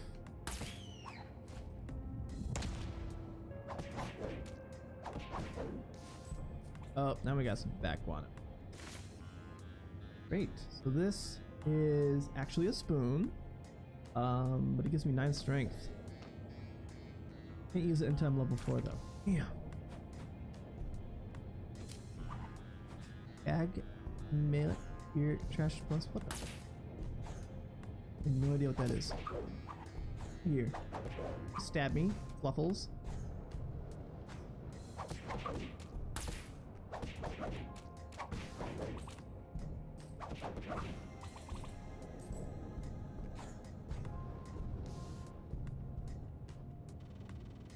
Greetings, greetings. It's a ham melt. Greetings, trespassing humanoid. I am a highly advanced map maintaining exploratory lookout tool. Say nothing to activate voice instructions. Voice instructions activated.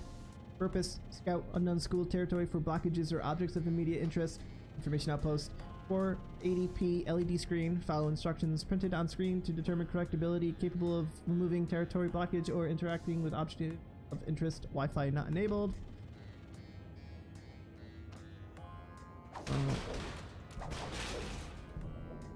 Not sure what that is. Map quest complete. Oh, cool. Social rank level up. I'm now a pants sweater.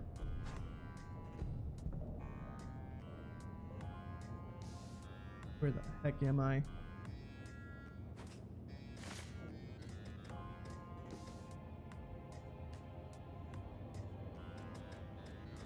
Can I use the spoon now? Oh, not. Oh no! Oh, Daryl.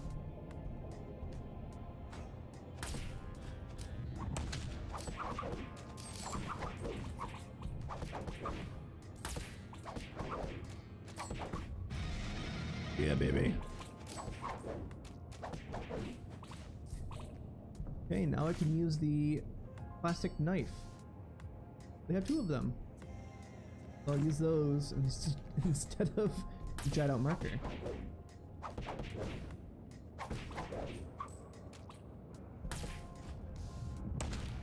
Boom.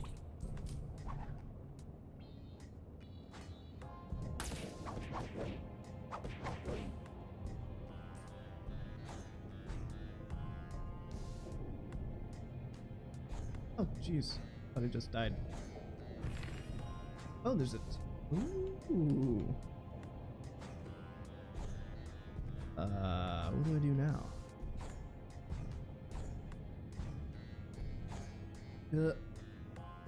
Okay. Actually, get that text? Hmm.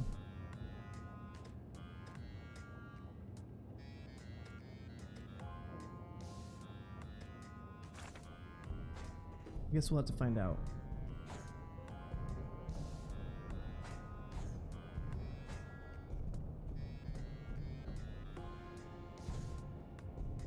Okay, so it did not reset.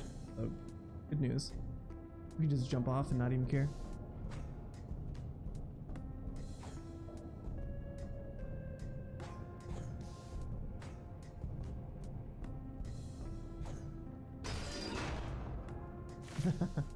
Self-help ushers in golden age.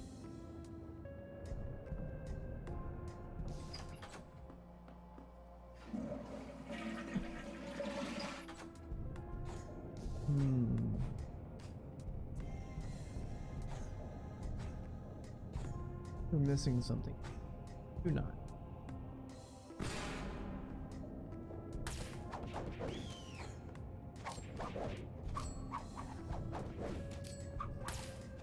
Oh, Daryl. That's the wrong way, buddy.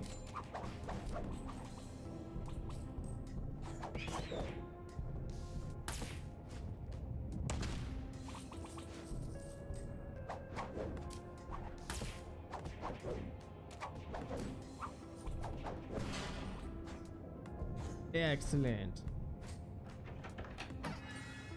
Textbook.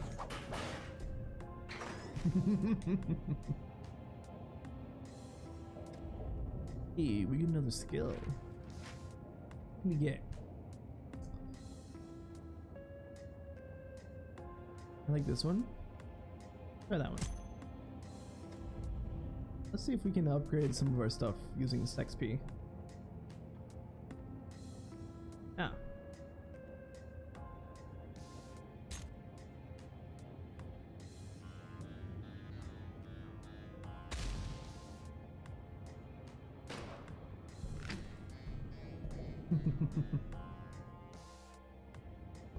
Right. Tag stun. Your trash. Oh, I see. Got a vent key.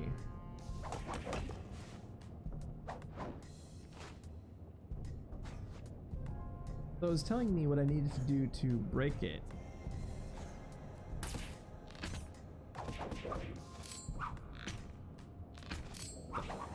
This is doing it the wrong way. Come on, Daryl. Get your act together, buddy.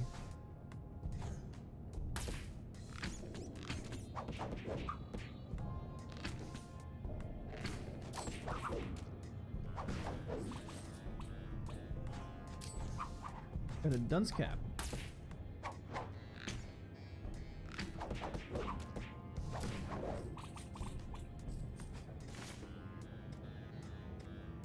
Alright, is the dunce cap better than what we have? 25 health, 2 armor. Bez gives... Yep. This... That's where the dunce cap, I guess.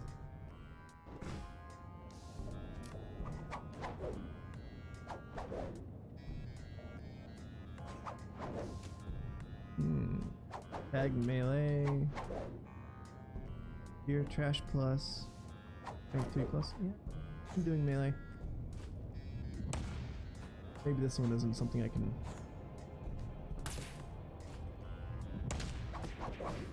Take that, Fluffles.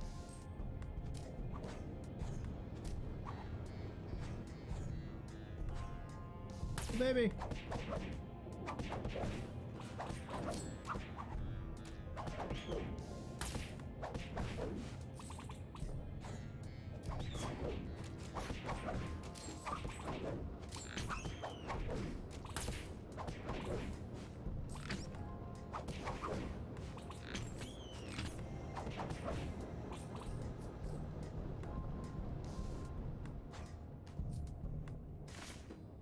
Get something else. I sure did. What is this? Garlic necklace. 5 health, 3 armor, 3 strength.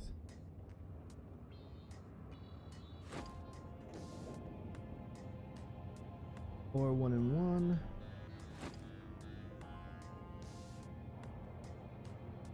Okay. So the goggles are actually the worst.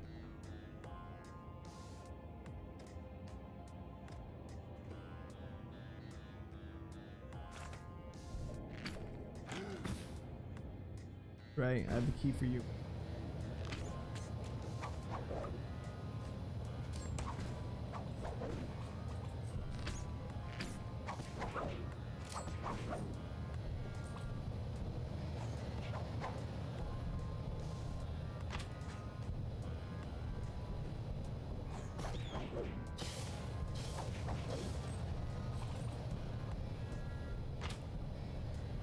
Run, Daryl, run!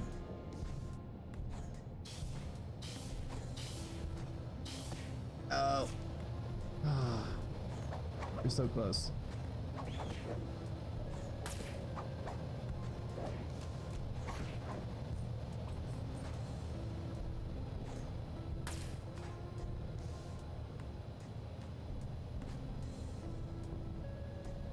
Oh, here we go. Okay.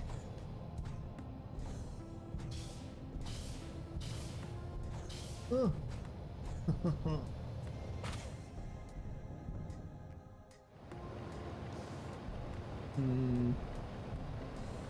I feel like there's something over here. Good, it turned it off permanently. Amazing. Oh, there isn't anything over there. Turn this off though. Trench coat employee, huh? You're the first customer I've seen in ages. Could buy a silver key.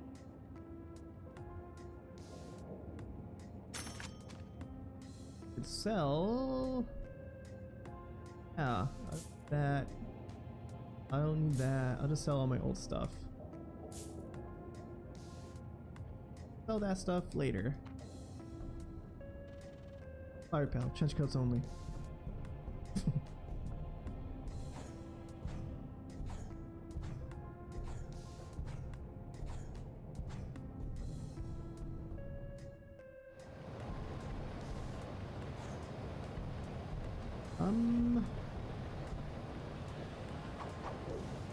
I think 3 plus tag launch.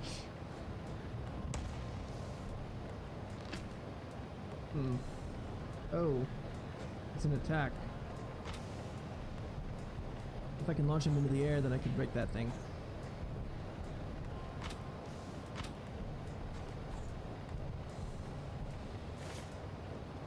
Superstar self-help authors announce global tour.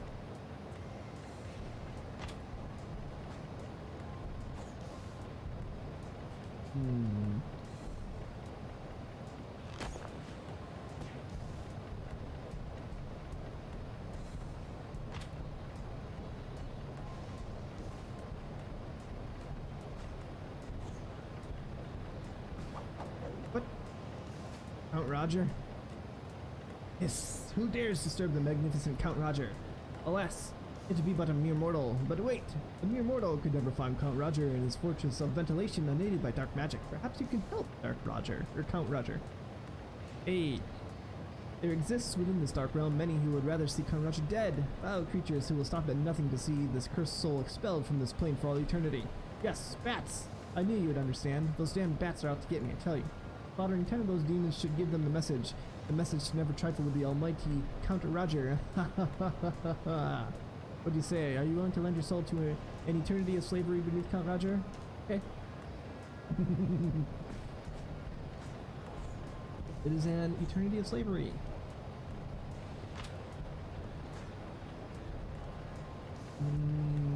Okay.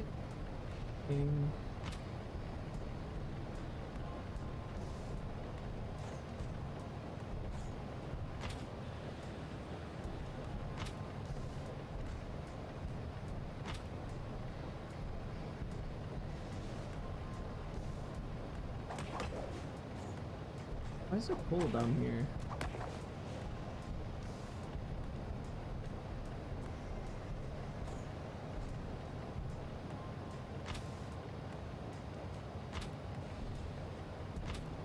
We want that one off. That one better. Try this one. Nope. I'm gonna turn this one on. Damn. This one off. Damn. There we go. I want to see where this goes. Oh no!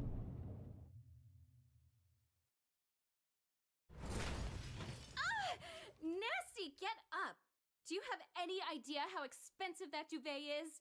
You're ruining it! You're ruining my bed!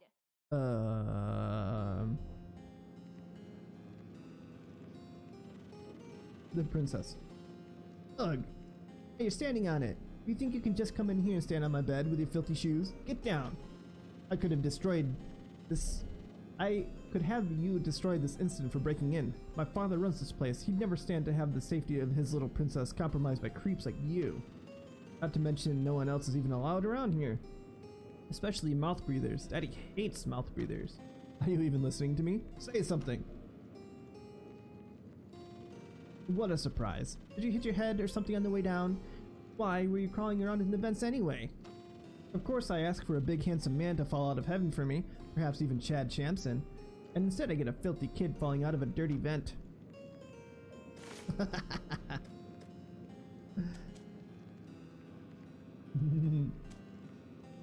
A way into the janitor's closet was in your sights when suddenly the vents collapsed beneath you and down you tumbled into the bedroom of a mysterious golden-haired princess. Luckily, her large, luxurious bed saved you from serious spinal injuries.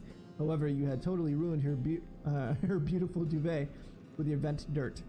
To your surprise, the kind-hearted princess was only grateful you were alright after such a fall and forgave you this slight, but has suggested it was best you vacated her private quarters at once, lest her powerful father learn of your intrusion and finish what the fall couldn't. Out of my room.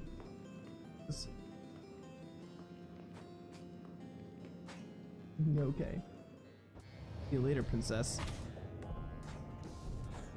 We can get back to the princess's room anytime we want? Oh yeah. Door's locked? Okay.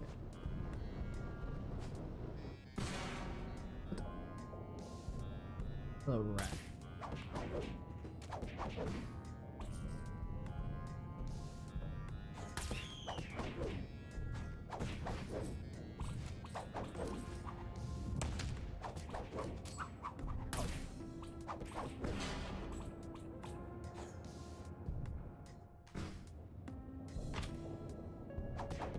I'm not sure what I'm turning off, but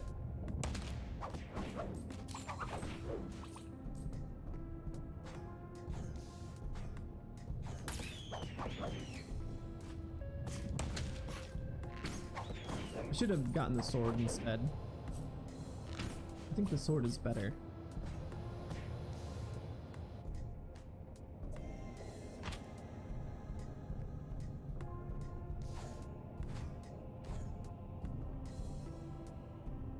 Oh, damn. Okay, it's on a timer. Let's go.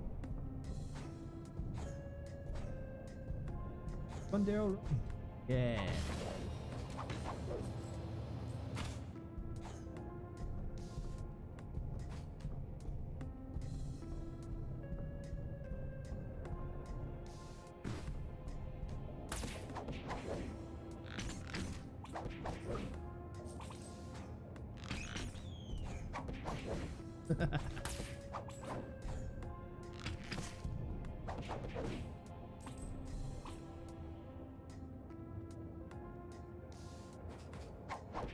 Need 2 more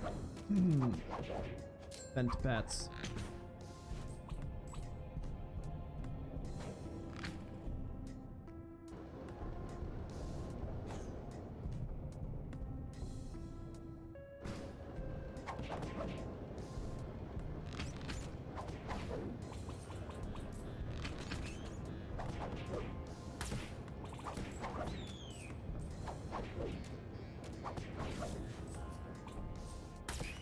No more required.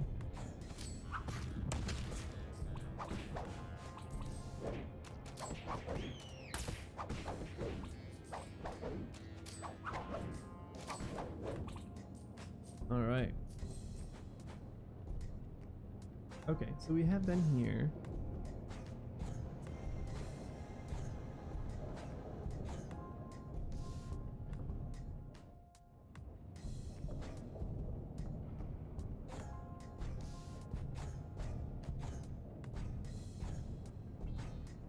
I like how I can just jump like that instantly.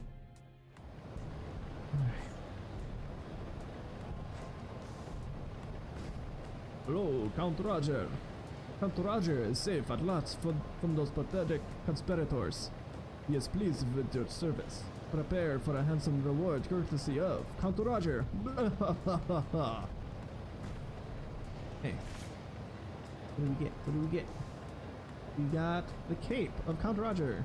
This ancient cape will boost your defense against all your mortal enemies by like 5%. Just stay out of direct sunlight. 6 health, 30. Damn, this cape is way better.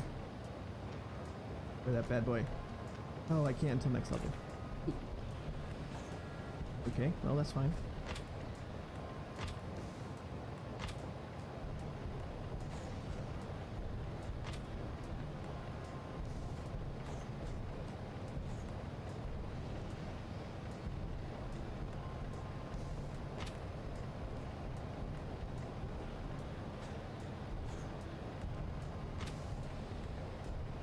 Perfect.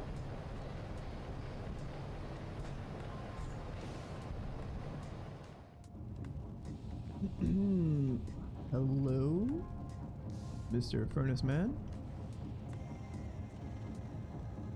Oh, hello, boy. Oh no. Oh, hello, a boy. Oh, Headmaster Ballo would bind you to the stacks with fetters if you caught wind you were idling around the shafts. Come now, I was your age once. I won't tell a soul. Furnace Man's honor. Besides, I haven't had company in years. Tell me, boy, why have most of the ducts to the classrooms been sealed? Hell, it's as if half the school's been shut down. Clearest thing, in my opinion. No, nothing? These things never happened under Headmaster Stoltzfus, I'll tell you. Now there was a man who knew how to run an institution. Always kept my coal good and stocked. There's a thing of the past that. Haven't seen a single coal crumb in decades. Damn disgrace. I do miss trading gifts with delivery boy Petrus during his coal dumps. I have quite a stockpile of trinkets that have piled up in his absence. We need 20 pieces of coal. Do we have 20? No, we have 10.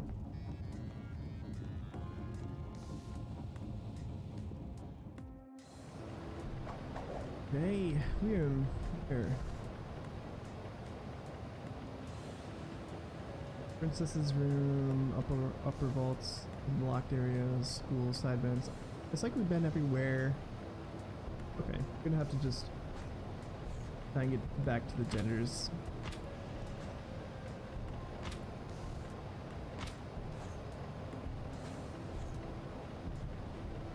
Ah!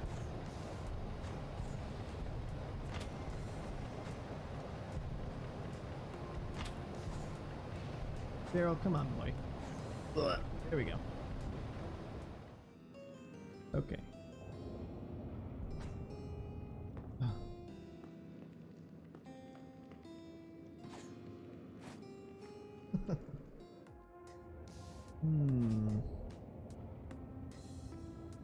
A bit of a loss here. What am I supposed to do? Go to the upper vents? 3?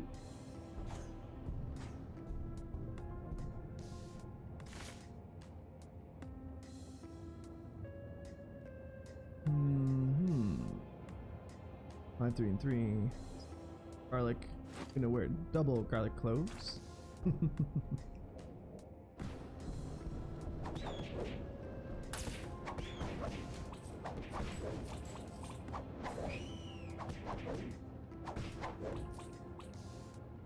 need to go down.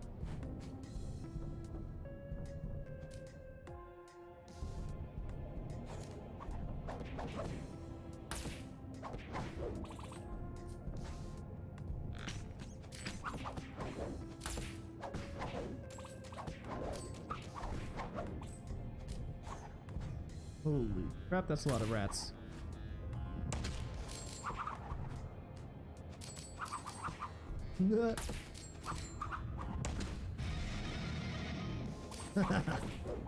Level up, baby.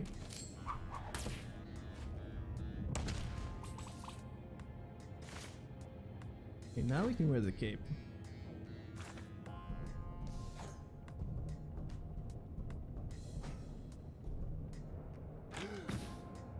Ah, perfect. There we go. That's what we were missing. Terminate 8 rats. We can do that. Rats seem to like the coal.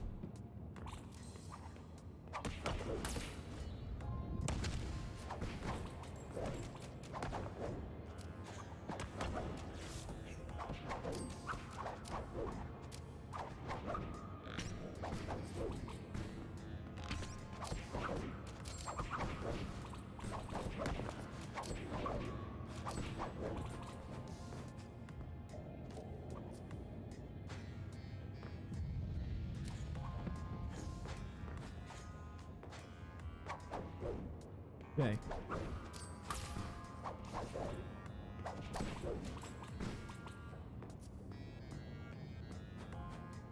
Alright, let's get the hell back. Need to go to the furnace room. That means we need to go... It does seem to indicate that there's a... Okay, skill shop. What do we got? We got 3 books.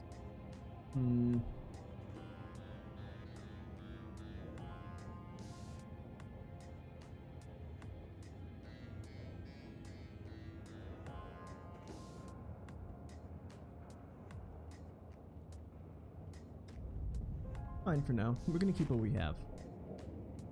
I'm gonna see about ranking this stuff up. Yeah. Increase that XP.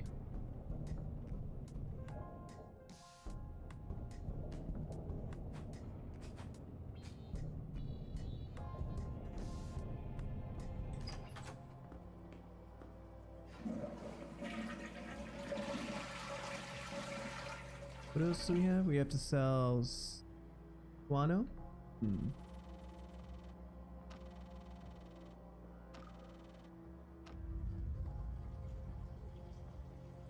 Oh. Oh.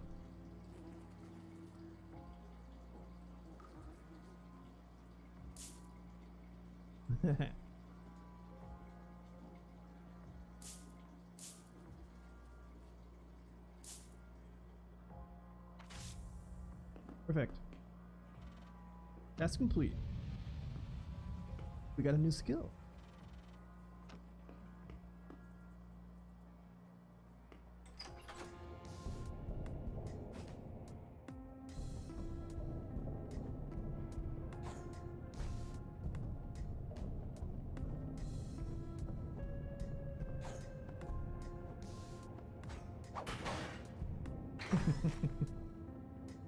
Cool. What goes around comes around. Toss a bent weapon at your foes. Catching it refreshes the cooldown. You don't want to know what happens if you miss it. Okay.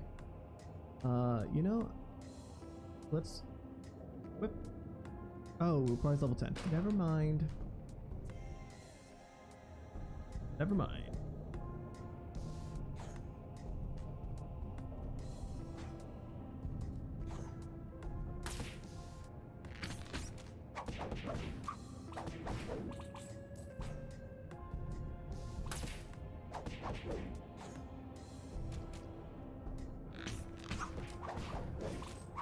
A ranged attack doesn't really do too much.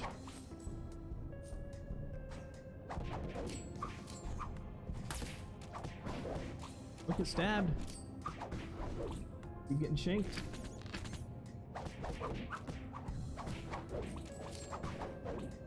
Damn blade rats. Okay, where the heck am I going? Going up, right, and then down.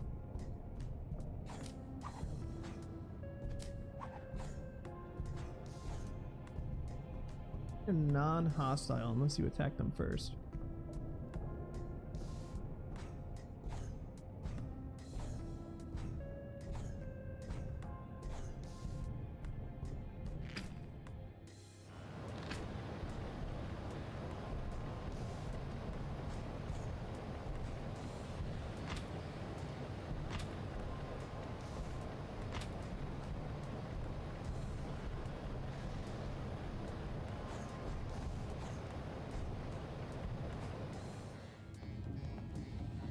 Hey, furnace guy.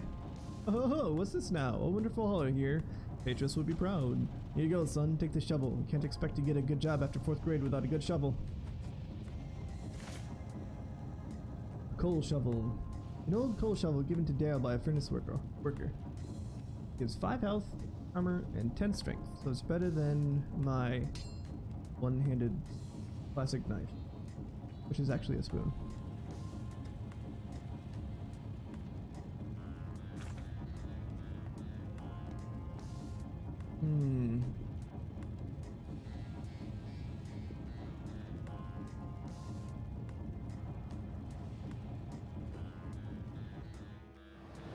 Well, I think what this means is that I can't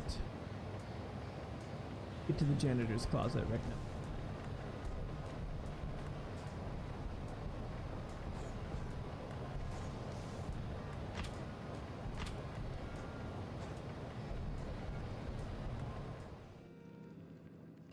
Yeah. Fall into the princess's room every single time.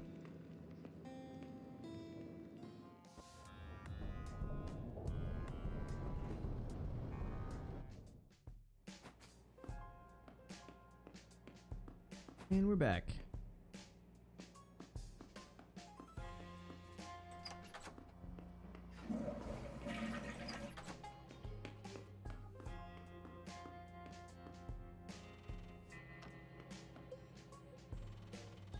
Oh, buddy, old pal, I'm really glad to see you. Listen, forget about the book spray for now, alright? We have one hell of an emergency on our hands. Pay attention, alright? This is really important. We need to find us some hair of gold. There's no time to explain. You need to go find us some right now and get back here as fast as possible.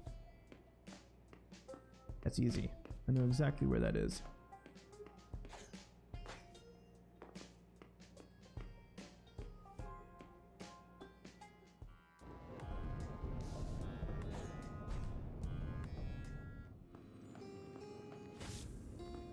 Oh, this is a real great second impression. Bye.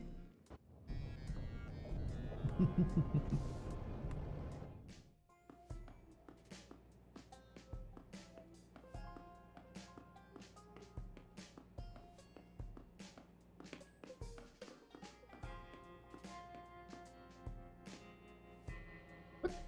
20. Munch. That girl. Sniff. All. Oh, thank God. You found some, give it here. Right, ma'am. I know this has been very traumatizing, but you've got some new hair, and Alan's to get some glue in his locker. What glue? We got some glue somewhere. Just, look. Something's happened in this business, and Tony is very sorry. Just look at him. He didn't mean it. I'm sure you understand. We would be happy to give you a 10% discount on your next textbook purchase to make up for your, incident. Phew. Alright. Looks like things are wrapping up pretty smoothly around here. As a reward for your quick response in the line of duty, I'll reward you with a shiny new self-help page. If you tell anyone about any of this, you're fired. Yeah, Tony's a bit overzealous at times, but he's got the sort of spunk we could use in all of our employees. He gets things done. Look at him. He doesn't have any shoes. His sweater is way too big. Now, here's that hairbrush back. Let's not make things any more complicated than they are around here. I won't ask any questions, but that thing is traceable, so you should put it back where you found it. And don't forget about that book spray. Okay. Where was that? Ah, here we go. Quick retort. Charges forward. Whomp.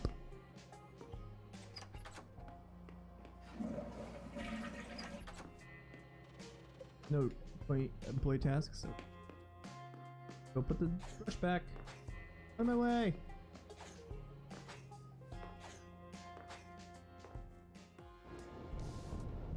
Except for Daryl doesn't talk, so he would just be bouncing through the hallway. Oh, thank heavens you're back, and I was just starting to miss you too. Oh, the brush? No, how about you keep it? Seeing as you already kept all of my hair that was in it. Give it as my gift to you for keeping me such pleasant company ever since you fell out of my ceiling and destroyed my bed. Since you keep borrowing all my things, maybe it's time you bring me something in return, As generous as Daddy is, he has neglected to provide me some outlet for creativity. Rather than trouble him about it, I think now that you've ruined my bed, you owe it to me to bring me back something fun. Yes, if you value your well-being, I suggest you crawl off into those vents and bring me back something entertaining. Instrument, in fact. Something from the music room will do. Something fit for a princess. I've been feeling very musical lately. And don't you dare come back here until you found something to give me. Channel updated. What was that? Did I just see the urge to make me? Yes, the urge to make music.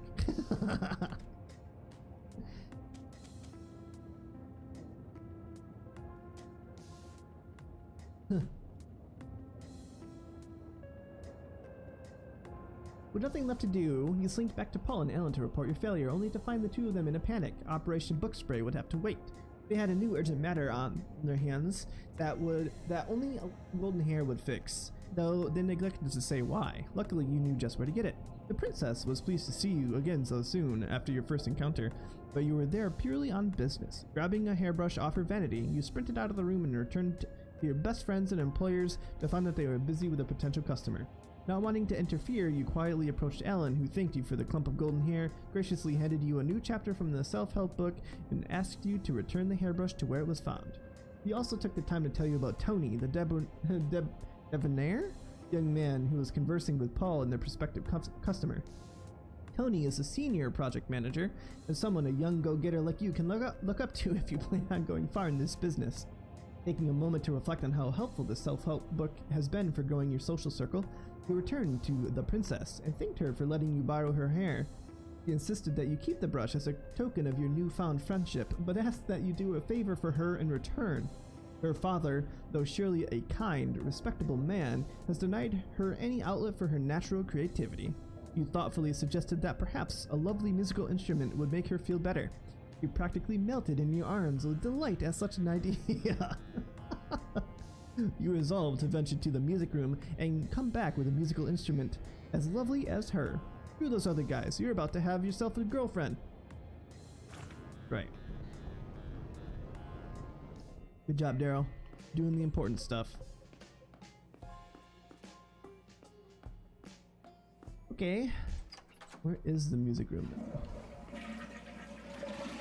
A great opportunity has presented itself to us when it requires you not to mess up. One of our fellow students has approached us asking if we have any magic beans in stock. We don't know what's wrong with him, but he did offer to trade us a cow off of his family's farm if we were to trade him a handful of magic legumes. This is an offer that we can't refuse. Think of what we could accomplish if we had a cow. I don't know where to get any beans, especially magically endowed ones, but you'll figure it out. As a reward, we'll give you the combination to one of our many storage units in the school. Feel free to take whatever you want from it. We need to get 10 Mexican jumping beans. Okay, we need, let's see.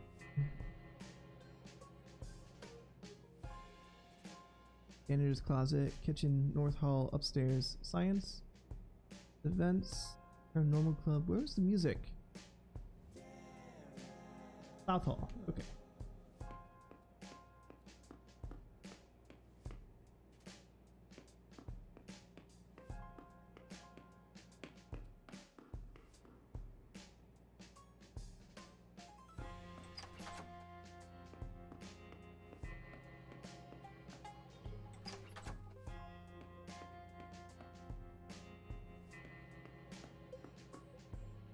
Intro to music and art. Okay. We need an instrument? Theater entrance. That seems like it.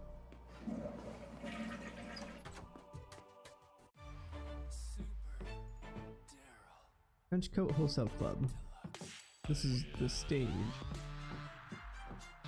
Hello, Beethoven. Pardon?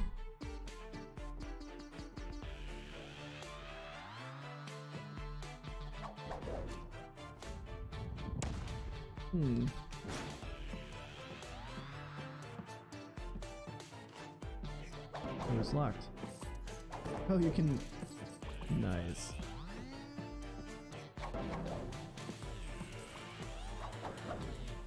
Apparently he can't hear me because he's deaf.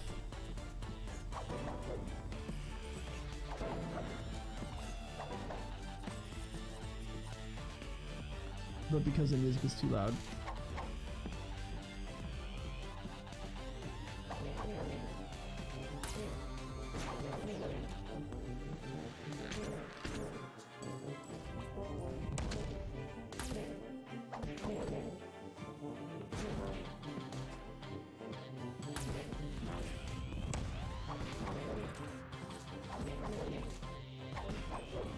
All right.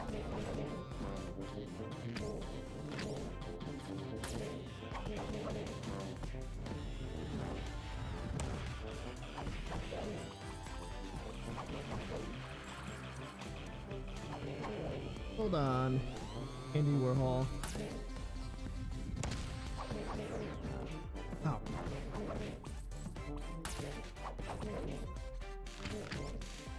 Gotta finish off these tubigos first.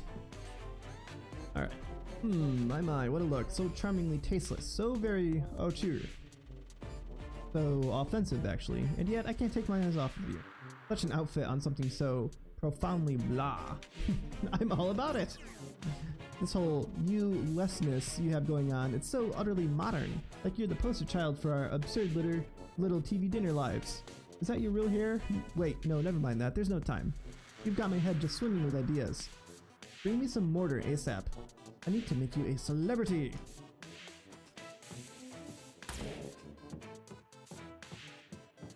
Sure.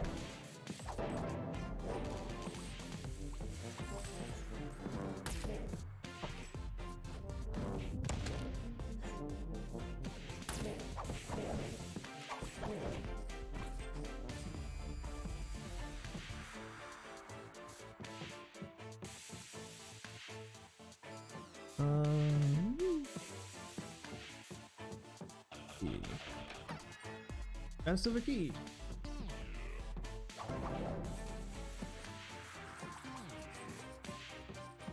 Does it go here? Nope.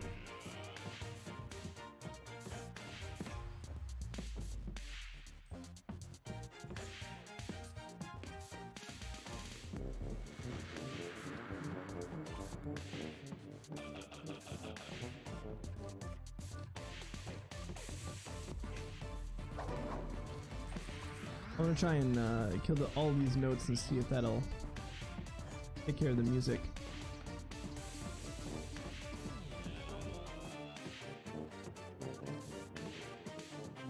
Okay, there's one more.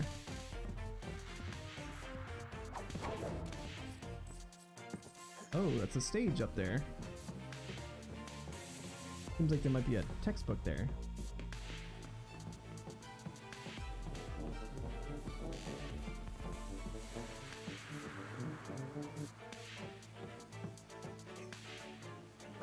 Oh, damn it, I missed. Oh, hold up. One more time.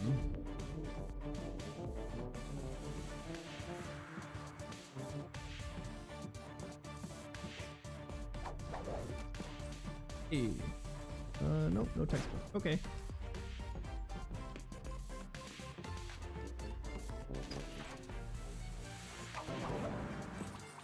Yeah, Tchaikovsky's room.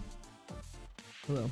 Sigh, you look absolutely ridiculous. Do you need something? If not, please, I'd rather be alone. Oh wait, look. I'm sorry you had to catch me like this. See, I just read in an encyclopedia that I don't have much longer to live. I only have until I'm 53 to turn my life around until cholera does me in. Possibly self-inflicted. Oh, what a garbage life I'll have led. I'll be remembered for Christmas jingles and video game cameos. Kind of hard to turn one's life around when they're locked in a room. I'm not allowed to leave until I write that Punk Downstairs a top 40 hit. I don't even know what that means. Anyway, I don't feel like looking through any more encyclopedias.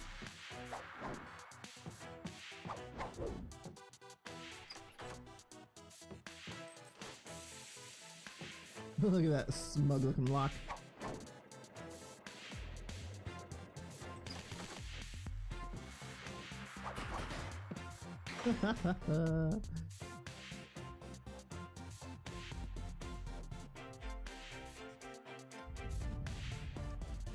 Skill shop. Okay, we have 3 books.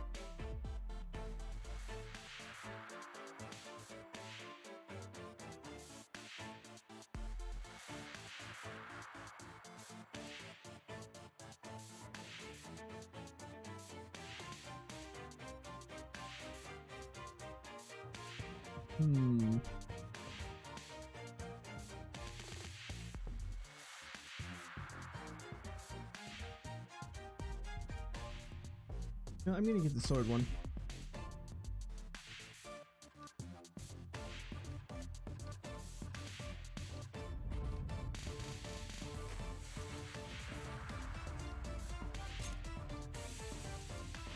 Pick up. Perfect. I think that'll be better than me. Yeah. Clairvoyant. Jason Mysterio. Here it is. You getting this, Ken? This is it. The big one. This is perfect for a serious pilot. Yeah. Calm down. I'm getting it. Steve Pensky? Guys, I'm detecting high transparanormal readings in the vicinity. Relax, Steven. I would have sensed it if there was any other consciousness besides the four of us around. You're saying that I'm not a consciousness? See? I told you! They want us all dead. They don't like us here.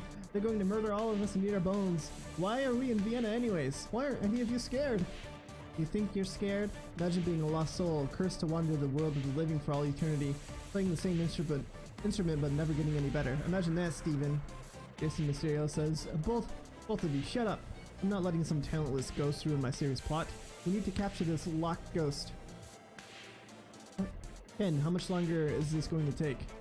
Oh, the lock ghost. Okay. It shouldn't be much longer, says Ken Spearsy.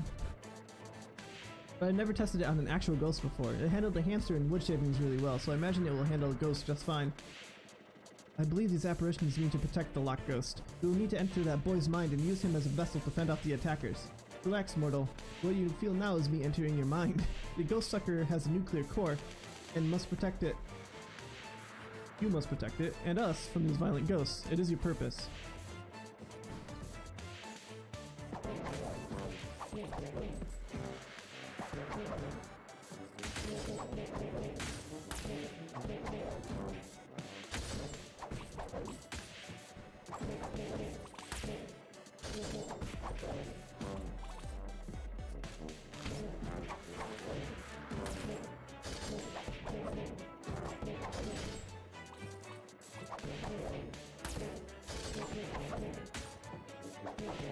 Hey, stay away!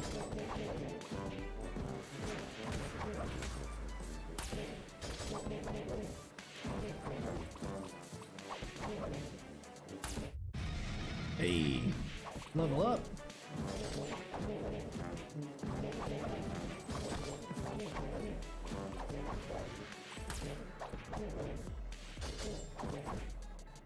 Did it. Good job. Good job. Is it over? Wow, it actually worked. You're a damn genius, Ken. Tell me you got it all on camera. Of course I did. Ah, we're gonna be famous. The most famous kids in Waterfalls High. Move over, Trenchcoat Kid. The Trans Paranormal Investigation Team Squad is moving in. I do not wish to cause alarm, but judging by his blank stare and slack jaw, it would appear that by controlling this boy's brain, they may have caused some severe mental damage. That's not good. Who is he anyway? I've never seen him around the school before. Hey buddy, my name is Jay-san. Can you say Jay-san? Nope. You guys hear that? I hear it. Yeah, he's saying Jason. I hear it. Steve, you hear this? Yeah, definitely. I definitely hear it. The ghostogram is definitely picking something up. Hey, how about we leave? I can listen to this back in the lab to confirm it, please?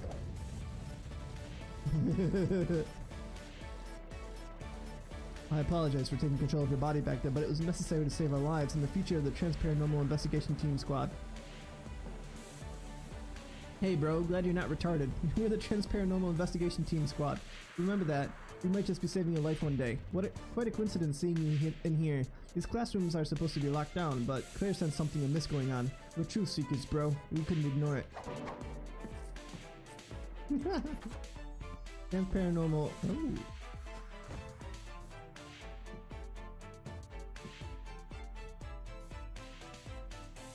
The ear trumpet. What? A bottle cap. It is more health. I don't really need health. Oh boy.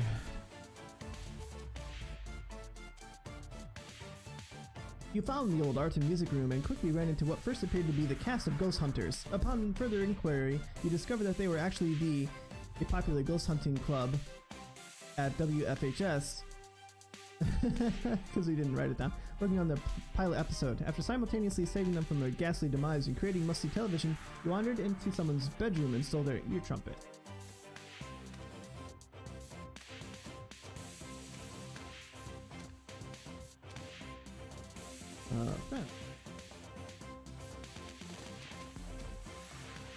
Tony Shunk. Yearbook quote, you can't just put a coffee pot in the middle of a rainforest. Fun fact, he has an endless supply of big chickens. Superlative. Most likely to hug you. Trenchcoat employee. Yearbook quote, the only thing you got in this world is what you can sell. Fun fact, he does not reflect light. The superlative says most likely to avoid airport security. Tim Labley. Yearbook quote, say out of my locker. Fun fact, is not aware he can transform into massive violent gorilla. And superlative, best bowl cut. Nice.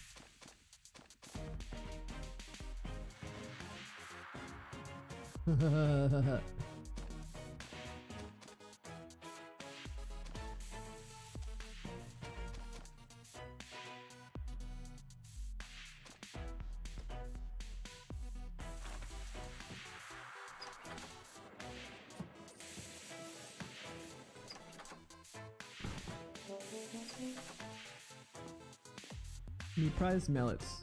We found aimed xylophone mallets. What? For what purpose?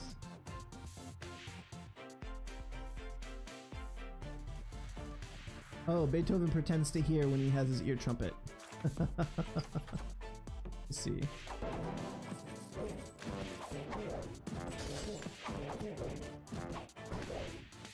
Yeah, get that ghost. Hello, Mozart. Mozart. Oh, those silly ghosts. Up to their antics as always. I do love games, but aren't I completely preoccupied with the 50 new ideas I've just had in the last half hour? I really need to focus to meet the new manager's quota of a new single every week, but I turn away for not more than a minute to write ideas down, only to turn back and find my newest composition gone. What are you gonna do? I'm not supposed to talk to strangers, but you're my friend now. Could you go ask those ghosts to give me back my composition? Okay. Mozart.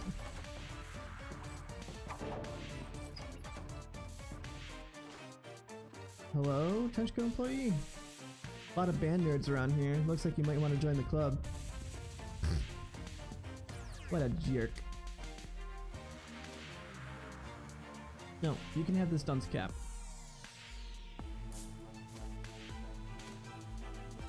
This spoon. This bottle cap. Give me my money.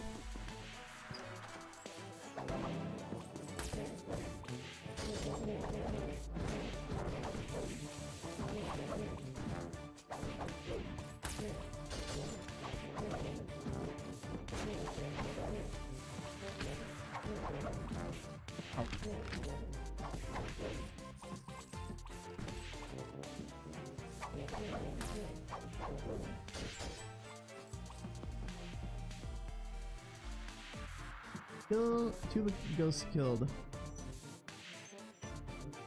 Okay.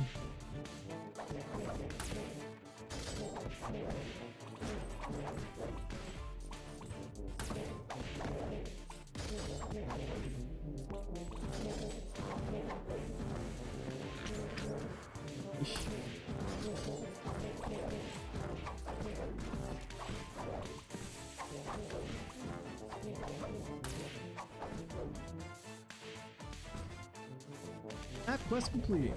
Got a hat.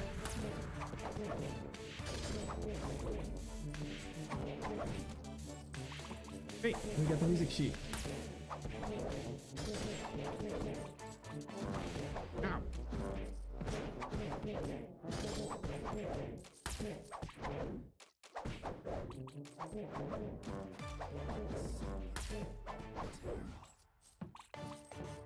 Okay, Mozart's room. I'm Mozart. Hey, mister, I managed to write a few symphonies while you're gone, so it wasn't a complete waste of time. Now that I have this composition back, I can finally finish it. Be sure to be on the lookout for Twinkle Twinkle Drop the Bass soon. Twinkle Twinkle Drop the Bass.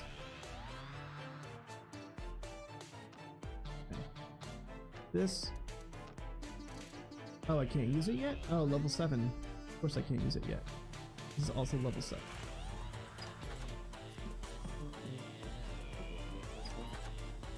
Room 4.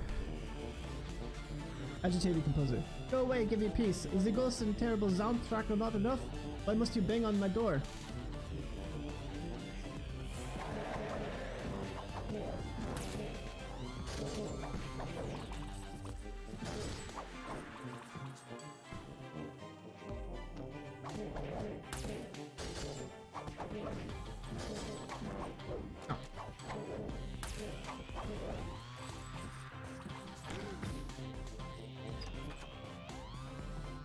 Textbook! Look at that.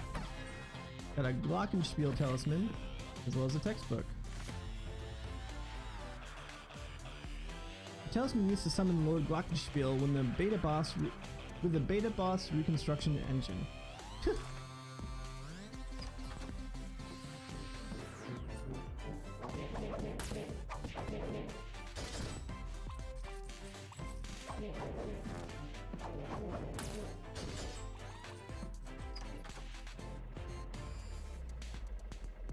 Okay.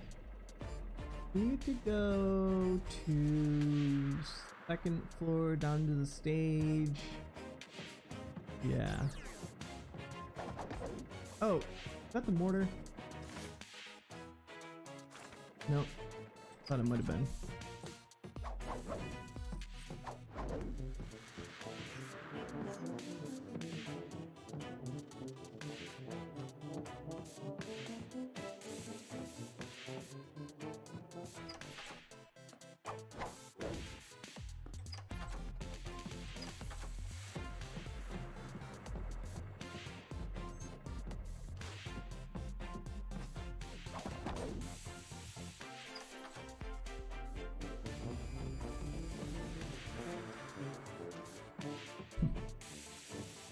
I'm not sure where to get the mortar from.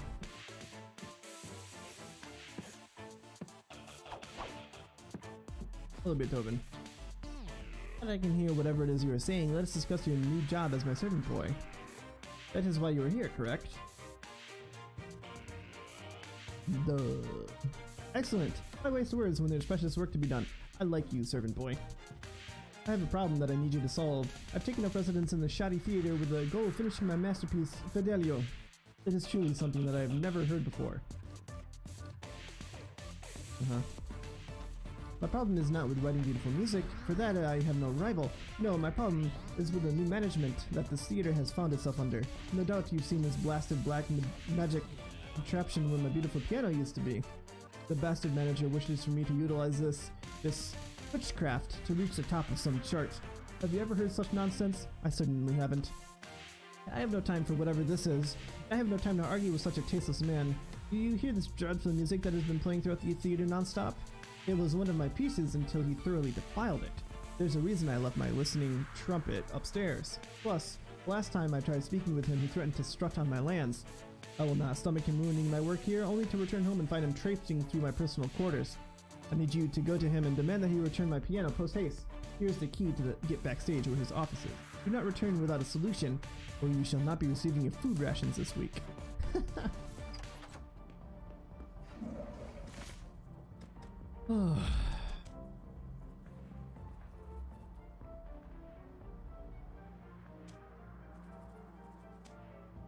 An ear trumpet, in your opinion, wasn't as regal or elegant as the princess deserved, and upon this conclusion you decided to throw the piece of junk into the nearest trash can. As luck would have it, before you could dispose of the trumpet, you stumbled into your childhood hero, Ludwig von Beethoven, who you had always suspected was actually alive and hiding out in an old school classroom. He was delighted that you had happened to have a spare trumpet on hand, since the one in his room seemed to have disappeared. Like most people you stumble into, Beethoven had a problem for you to solve in return for his friendship. He directed That's so sad. That's sad. Ugh. He directed your attention toward the lack of conventional instruments in the theater and their shiny new DJ booth replacements, expressing his outrage at being asked to produce electronic devil music. To sort this out with the manager of the theater on der Vine was all that he wanted of you. Sensing your apprehension, Ludwig assured you that the manager was a perfectly decent, amiable man. All he needed was a little persuasion. Little did the composer know that this errand would set in motion a complex and convoluted chain of events that would lead you to murdering the manager someday later on.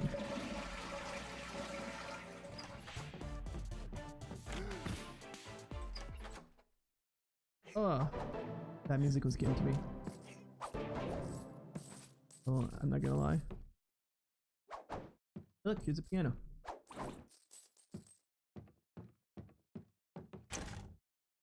Oh no! A trap door. Who would have seen that coming? Piano waiting room.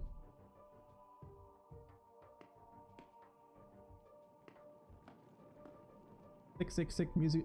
666 musical trials. What is this? Mimosaur? Oh, I should try to see him without an appointment, huh? Well, don't worry, hon. You aren't the first and you won't be the last. You ought to feel lucky you survived the fall. Beethoven. Christ in heaven, I barely survived that fall. Yes, our little grandson Johnny has been so busy with this big theater of his. So proud of him. So many people come through trying to see him. Did you know he wrote that music that's always playing upstairs? He's so talented. Well, sweetie, you have two options. You can wait around for when he's next available, which, let's see here, is in about 300 years. Or you can attempt to earn a walk-in appointment today by passing through the 666 musical trials of hell. Hehehe. Oh, it's just like Johnny to be dramatic. He's so clever. Beethoven says, what is this? Isn't the bathroom? Okay, hon. You can take a seat right over there if you'd like to wait. Or you can take that door over there on the left side of the screen if you want to try the 666 musical trials. Have a good day. Hi, Beethoven. Servant boy, I have to go to the bathroom. However, I seem to have become quite lost, so I need you to lead me back to the nearest water closet. Post haste. I will be right... Beethoven joined your party? What?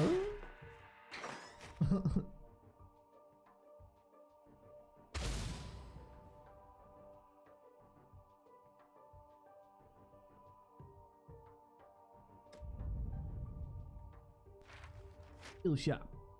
We have 4. Healthy sacrifices. Sacrifice some of your health to deal serious damage to your enemies. An endless comboing ability that decreases in power and speed the more you use it. Debate dissimilarities is the name of that one. Keep healthy. Taking magical vitamins to restore health. Ride the tide. Conjure a mighty tide and shred the waves and your enemies. Cutting corners. Test out your sword collection as you dash past your foes. Self-destruct. Don't ever use this.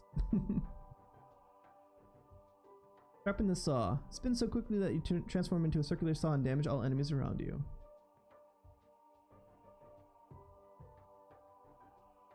Probably get this one. Can't use it yet. Trenchcoat employee. I hate this place. Need some textbooks? Hey, he does have a textbook. Our main product. Top quality stuff, guaranteed. Thimble polish. Another textbook. Yeah.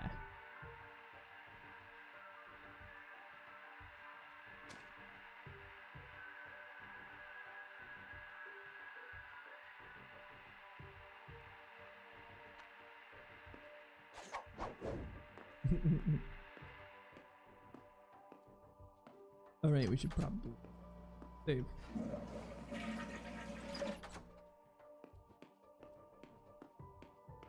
Okay, well, I guess we're going to the 666 musical trials.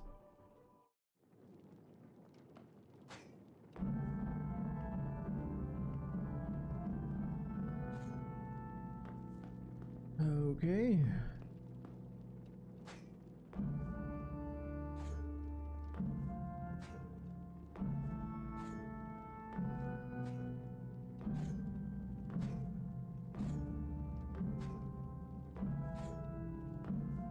Okay, so that's the first one.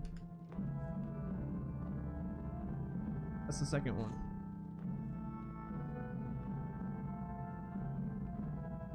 That's the third one.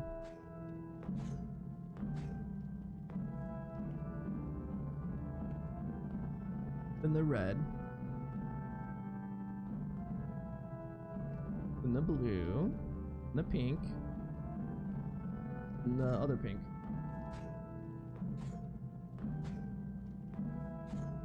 Oop.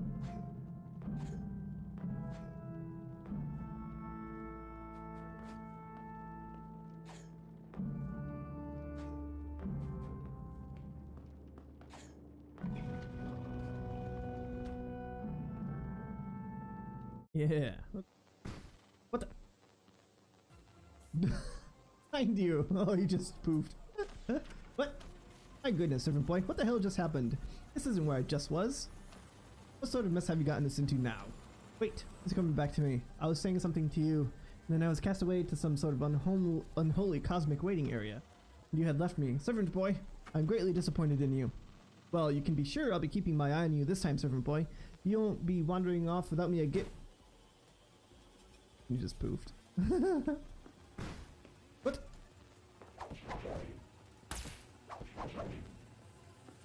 Caracas Humanos?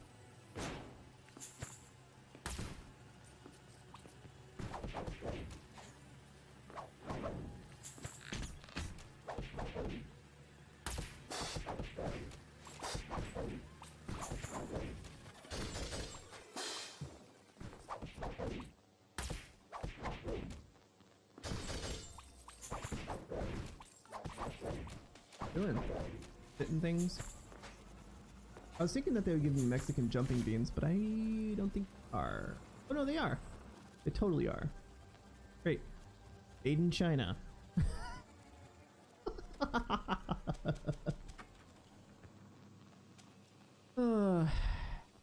After a tragic misstep directly outside the manager's office, you find yourself tumbling down, once again, into the theater's waiting room, followed shortly after by Beethoven himself. After speaking with the sweet old lady behind the receptionist window, you were rushed ahead and given a special appointment with the theater manager, your grandson, Johnny. All you had to do was make your way through a few hundred games and puzzles.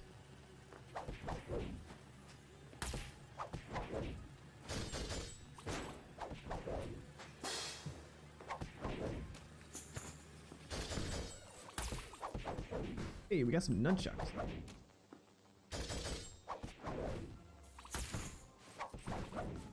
We got some cymbal polish. More Mexican jumping beans. I have a lot of health.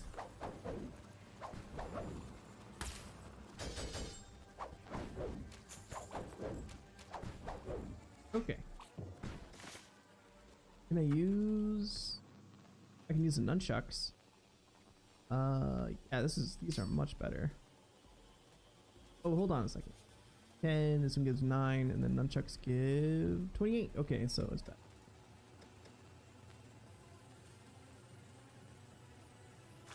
And then, how many Mexican jumping beans do we need? 10.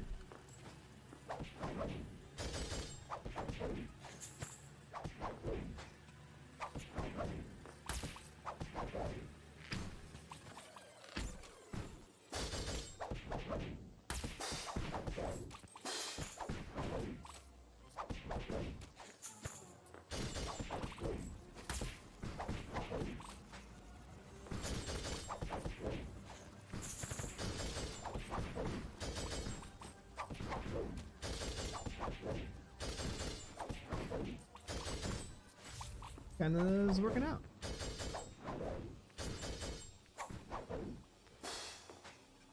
We just got a dumbbell. That dumbbell gives us 10 strength. We're gonna hold on to the dumbbell. We want more damage. Always more damage.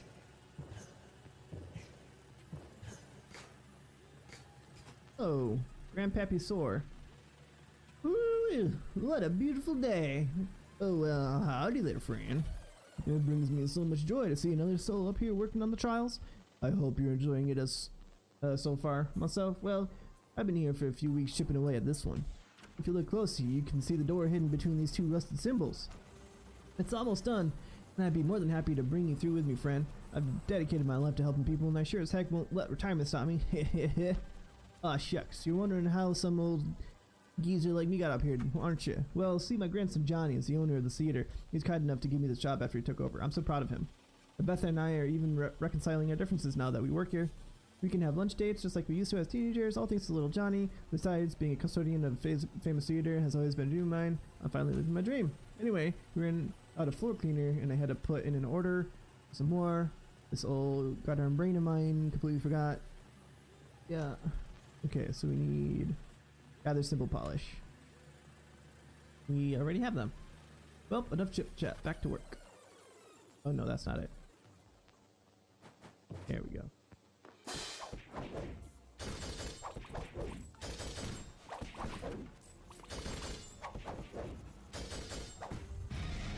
Level up.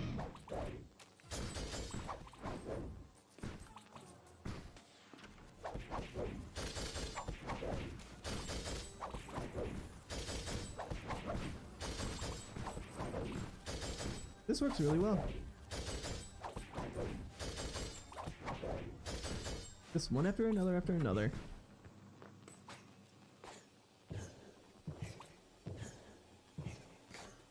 Hi, Grandpappy. Oh, you did the...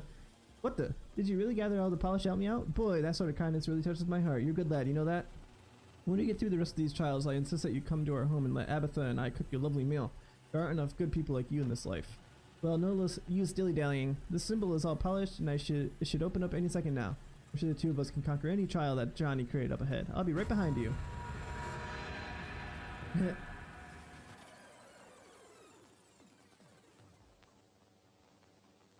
You just join my party as well.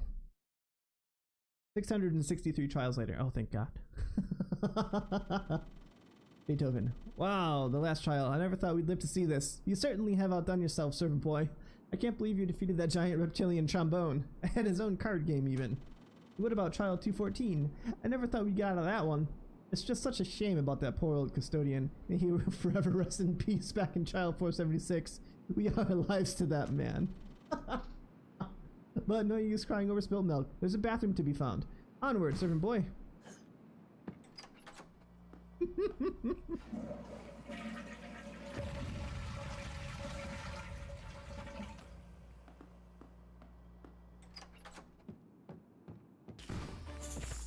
Whoa!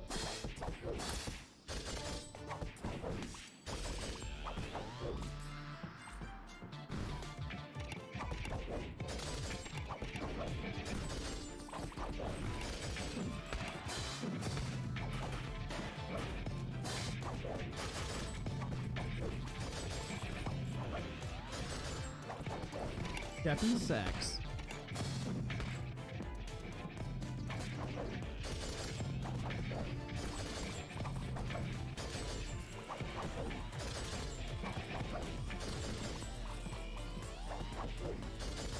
You get some mixtapes on this. And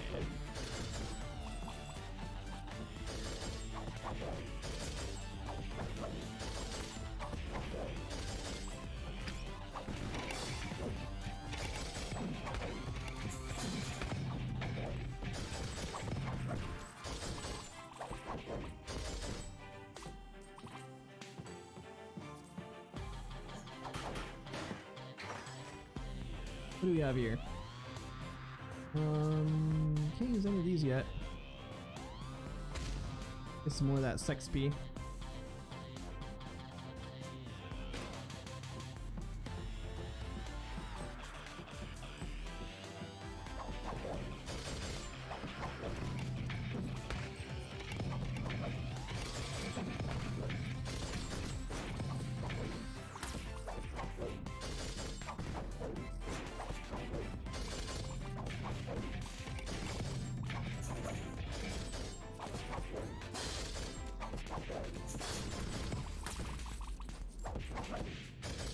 Go, Daryl, go!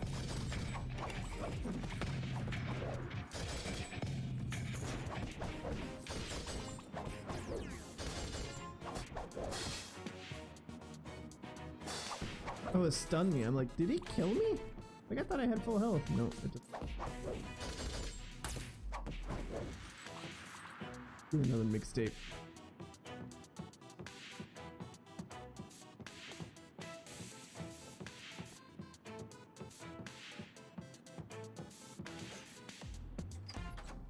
We're definitely saving. Mr. Gumdrops, hi. Prepare to die, scumbag. He's like, prepare to die, scumbag.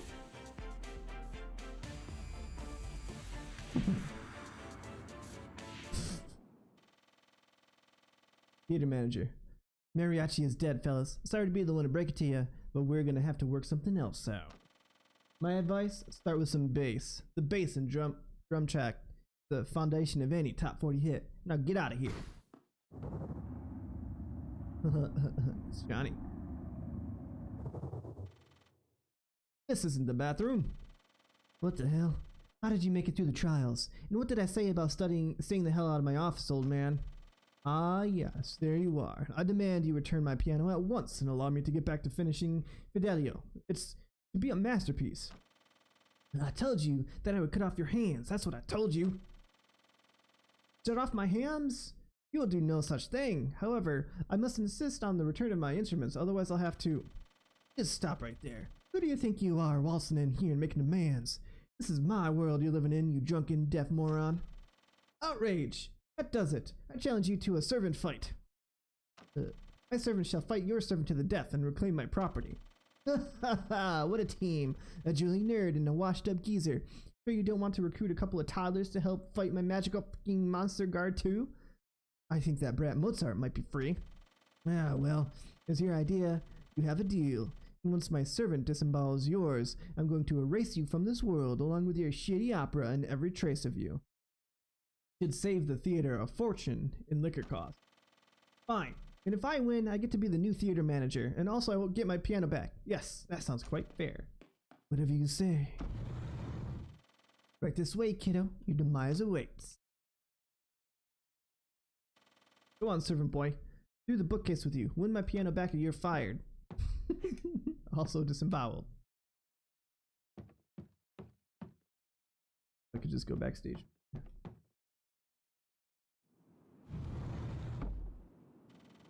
Theater manager. Here we are. Before I have you killed, I have 2 questions for you. First, what did you think of the theater soundtrack? Genius, right? I took that drunken buffoon's latest symphony and remixed the shit out of it. It's pure fire, man, and my bass is gasoline. Next, tell me, did you really destroy all of my guards in the trials? Cause that's pretty goddamn metal, dude. It's a shame I'm gonna have to kill you. You've simply seen too much. JP would have my ass if he knew you were in here. But at the very least, he would come poking around, which would end the same way. I am thankful that you came to me directly instead of breaking anything else, though. I truly am. It's taken me a while to build all this up, you know? The wonderful tenants here are finally understanding what real music is, and it won't be long before the platinum records start flowing. My classroom is dope, and I'm not about to have you ruin it for me. Not to mention the fact that you've set me back a couple of days already. You have no idea how much of a pain in the ass it is to make guards, especially those goddamn cymbals. Do you think hacked off limbs grow on trees? You have a real way with words, you know that? Here, have a shot at this guy. He's my prized creation. Try not to get your blood everywhere. Oh, I almost forgot. Say hi to Death for me. He owes me from the last football match. Let the servant fight begin.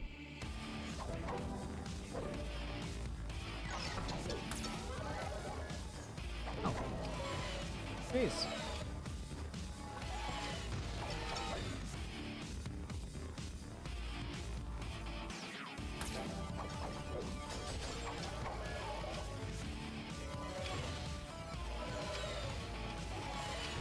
Hey.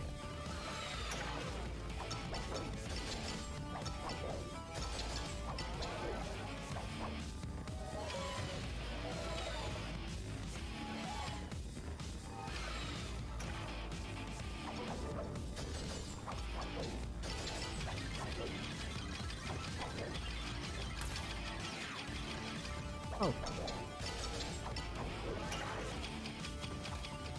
This isn't fair at all.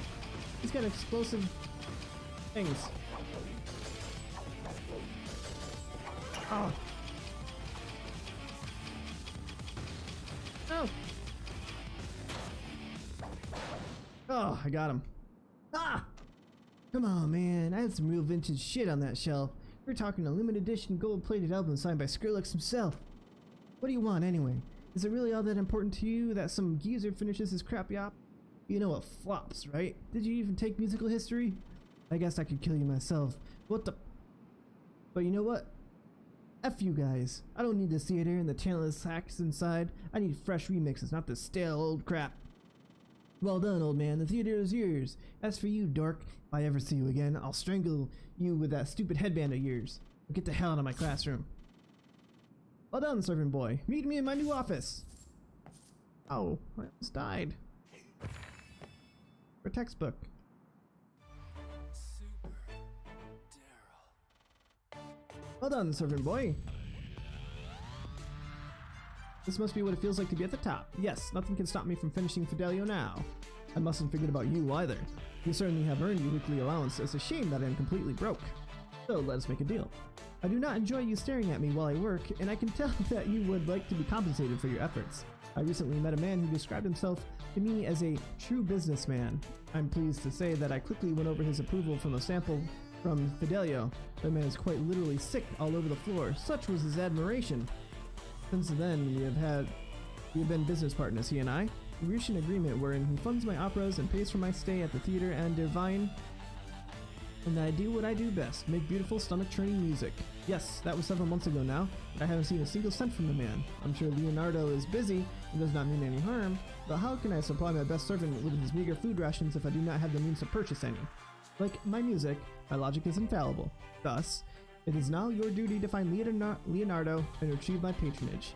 When you are done, I will make sure you are generously compensated for the work you have done.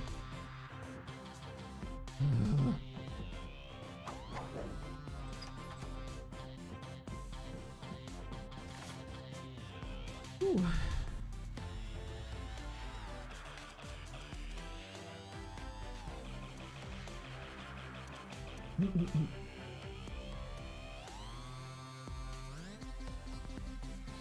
Finally reaching the end, you entered the manager's office and, for the first time since arriving at WFHS, found yourself face to face with a total prick who wasn't very nice to you at all. After threatening to literally have his servants murder you in this very room, he ushered you into his bookcase where your fate would be decided in a more gentlemanly way, at Beethoven's behest. Once inside, he paused to recite his long-winded evil monologue, which featured hints at a sinister plan unfolding inside the classroom, references to a mysterious figure known as JP, and plenty of other cleverly written foreshadowing. With that out of the way, you valiantly battled a colossal glockenspiel monster for ownership of the Vienna Theater. Such is the way these problems are handled in Austria. You defeated the musical nightmare creature, much to the dismay of the theater manager. The old manager, little grandson Johnny, then cursed your name, swearing revenge if he ever saw you again, and disappeared from the strange white bookcase room, leaving you and Beethoven to continue your adventures together. Having completely forgotten why you came to the music room in the first place, you decided to continue helping Beethoven by promising to speak with his patron about handing over some cold hard ducats. Some cold hard ducat. Ah, that's much better.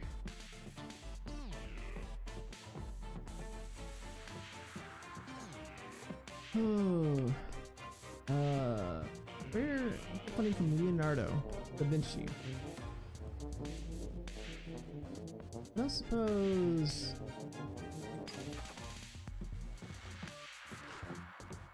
locker room, Beethoven's room. Nothing in here, right?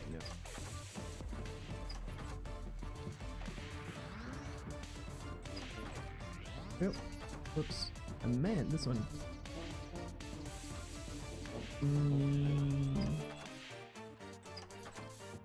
Okay. Hell's Leonardo apparently is not here. He must be back.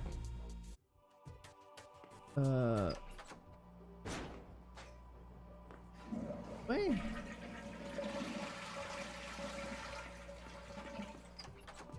Vienna streets. Seems reasonable.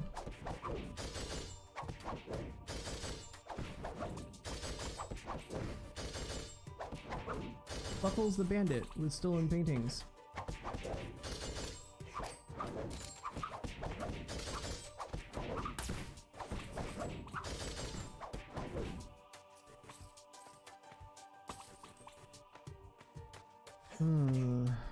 Ranked 4+. Tag ranged.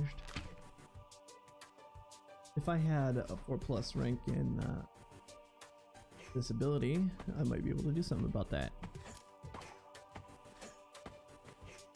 This looks just like Assassin's Creed. Quality on this is so good.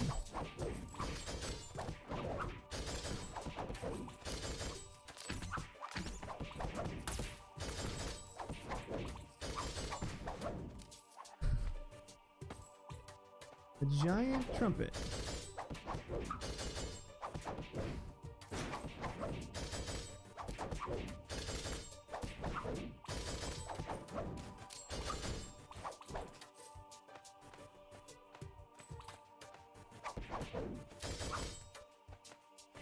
Guess we can just... Yep.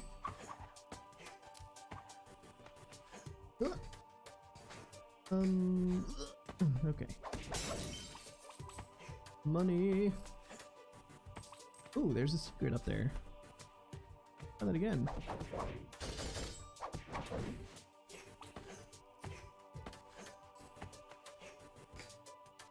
Oh, damn.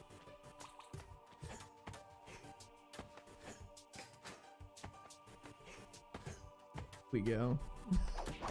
Look at this poorly colored stuff. There's a fish.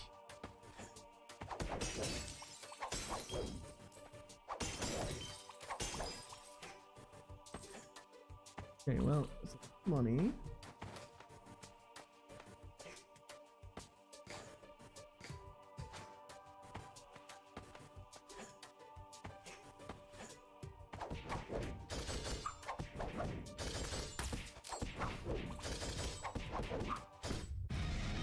Ew. Level 8. Way to go, Daryl. Let's see, it's a one-handed wand. It does 14, this one does 10, so that's 24. Still not as good as a two-handed. 40 health. Definitely better than the dunce cap. Film painting. There's an artist somewhere missing hundreds of these.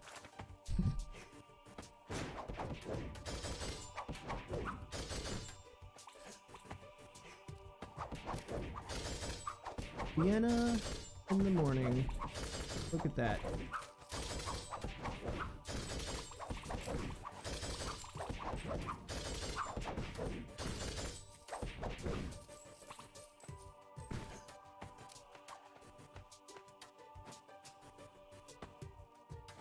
Where are we going?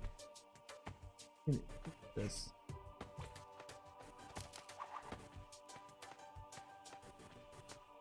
Guess we're going this way.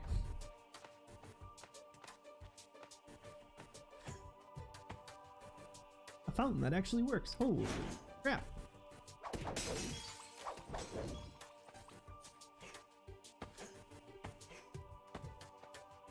Town Claysmith, huh? Pot shop. Ooh. Hello. Welcome to my exotic vase ship. Oh gosh darn it. It doesn't matter. After tonight there will be nothing left of my work to something to make a living. First that short man with his goons shut down the entire shopping and theater district, and that was hard enough on my business. But now I have to deal with a pack of bandits showing up overnight. I just know that they're breaking into my house as we speak and destroying my life's work. I spent years creating those vases, you know. Exotic, every one of them. Oh no! If only someone would go and put an end to those ruffians and their destruction. There's nothing that an old man like myself could do to stop them. Okay. That was definitely the rat's fault.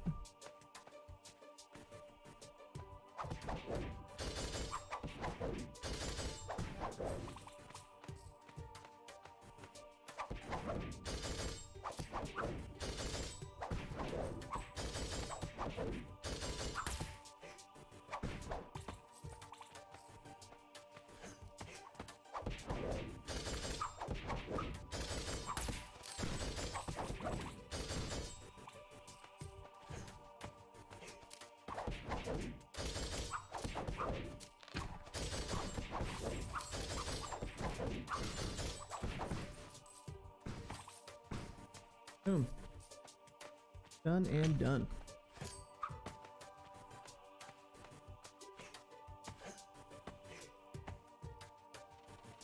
There's word on the streets that an odd man in bright orange pants fighting off the pack of bandits on my own block. Thank you for your help, young man. You have done this old man a great kindness. Please take my lucky smock. I used to wear it during my younger days and it saved my life more than once. I hope it does the same for you. Bob, it's awful. I just received word from back home. It seems those bandits managed to destroy all my vases despite your effort. All of my life's work gone. My exotic vases smashed to pieces in my own home. All of the money inside them was taken too. I'm ruined. What did I do to deserve this? Listen, please. My only hope is to get my hands on some new clay and start rebuilding what I've lost. I have no money to purchase it, but perhaps you can find some for me. I was cursed by a gypsy a few months ago, and for a while all my creations came to life and escaped. They're surely still rolling around here somewhere, and the clay should still be good to use. There's no way I can retire off of anything I make now, but at least I can make enough to survive. Crap. Okay, so this is... Sorry, better. Field of Desperation. You find dying to be unpleasant. Your enemies struggle to kill you when your health drops below 50% and your defense is increased to 300. I think I like the cloak better. It gives me damage resistance. Okay, so now I have to figure out how to get to the other areas of this place. Maybe we go up? Up? No.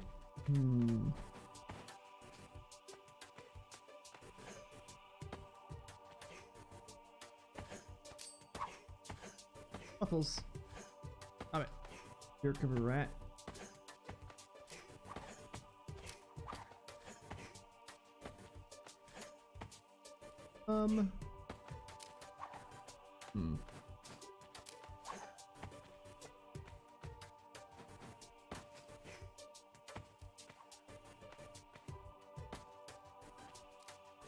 Alright, nothing new there.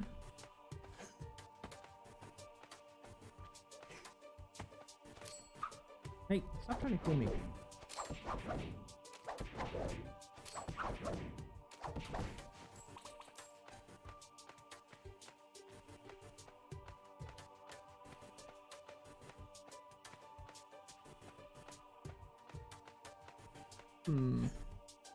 I'm honestly not sure what to do here. Is there another place to go? Do you just head back? Leonardo da Vinci, I need to talk to him, but...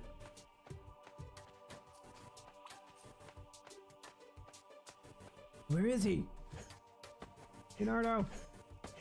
What?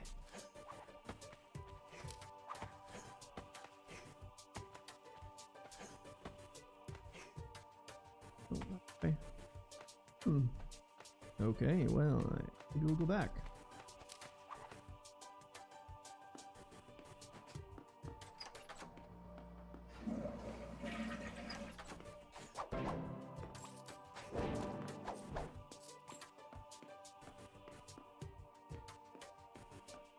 Maybe this way?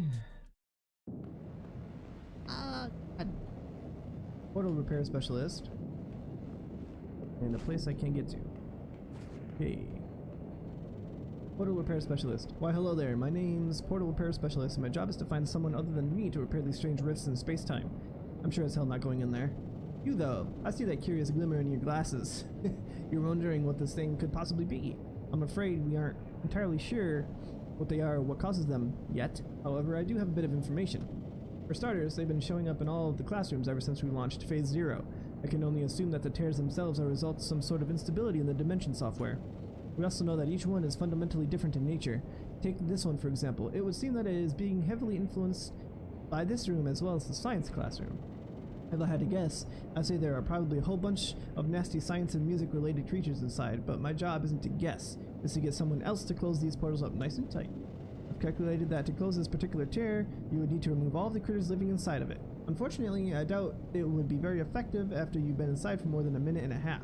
It won't collapse on you or anything silly like that, no.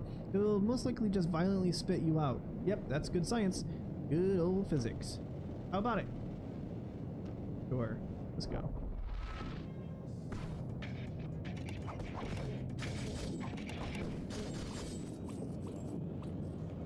Okay, we need to... Long and the short of it is, we need to kill these people within the time limit.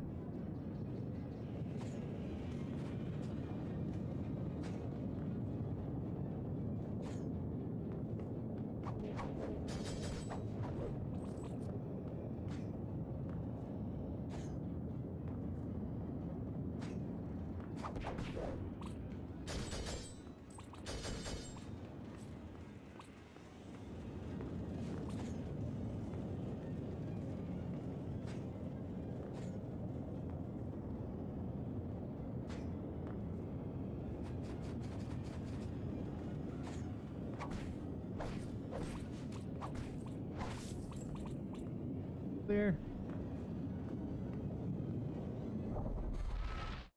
Whoop. He just put a big band-aid on it. How peculiar, it actually worked. I think I was making most of that up. Much more research is required before we can get to the bottom of this. I'm especially intrigued by the connections between classrooms.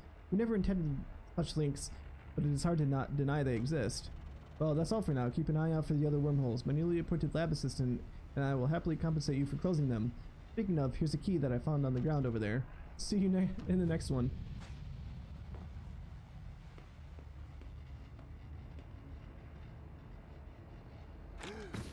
Okay, maybe we'll get some clay.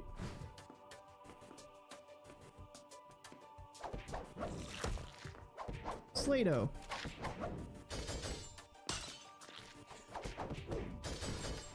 Hey. Ow. Glockenspiel key, huh?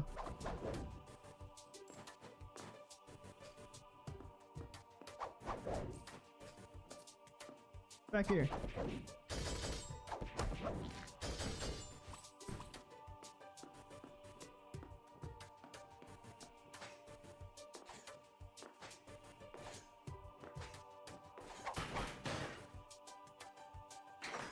There is locker.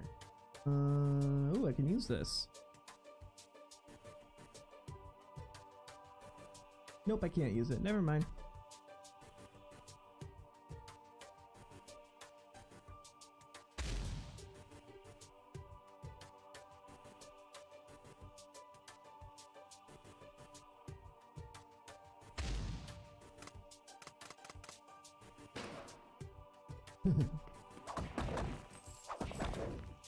Destroy all the statues. Hold up. I need to get up there first. Julian, you are. Oh, hello there, young Slay. You must be another crony of that talentless alcoholic. I can smell his cheap booze a mile away. I can only assume that you, like the last few you sent, are here to request money from me. I will tell you this now, I am not associated with that man. In fact, I do not even know what business it is he thinks I'm a part of. I never asked for such a partnership. I introduced myself as a true Renaissance man, but the drunken, deaf idiot heard businessman.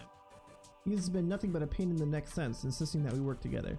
He even tried to win me over by playing a short piece from a terrible opera. Have you ever vomited from hearing music played for you? Neither had I, until I met Beethoven. Although I tried to refuse his proposals, I really did. It's too bad the man can't hear a damn thing. No matter what I try to tell him, he just thinks I'm going to fund his music. I'm sorry that he has roped you into his lunacy as well. I'm beginning to believe that the only way out is to actually give the man what he wants. I've been working on a painting that was meant for charity, but perhaps I need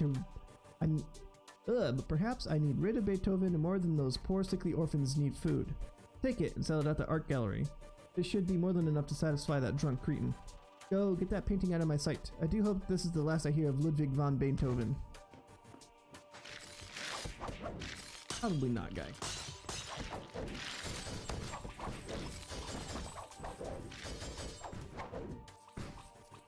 Hill 15 Slato.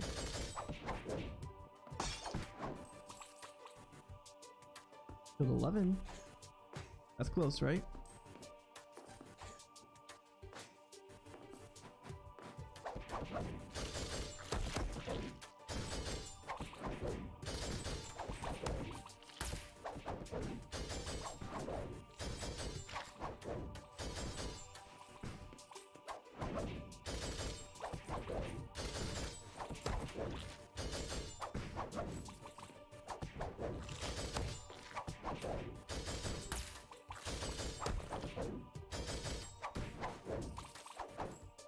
Okay.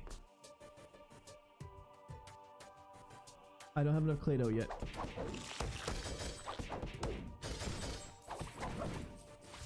There we go. Alright. Then we're gonna go turn in this map quest.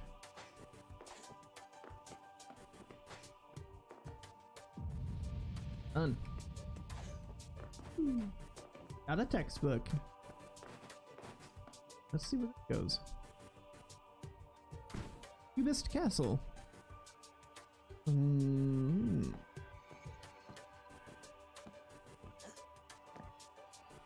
Jared Khan. This is not what I'm supposed to be. You don't say.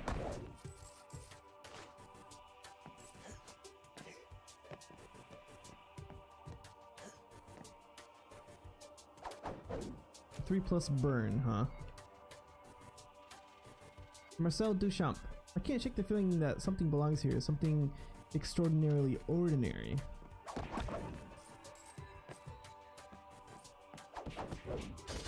An eat ball? What the hell?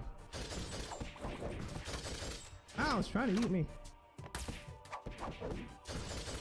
I guess I shouldn't be surprised.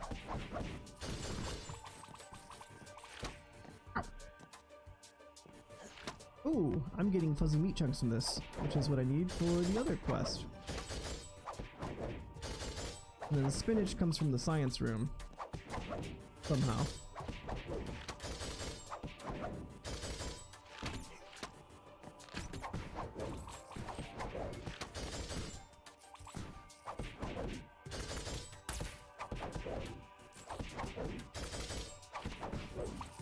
There we go. Fuzzy meat.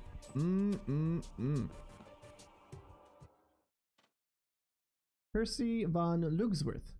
Attention, artists and peddlers alike. Art critic.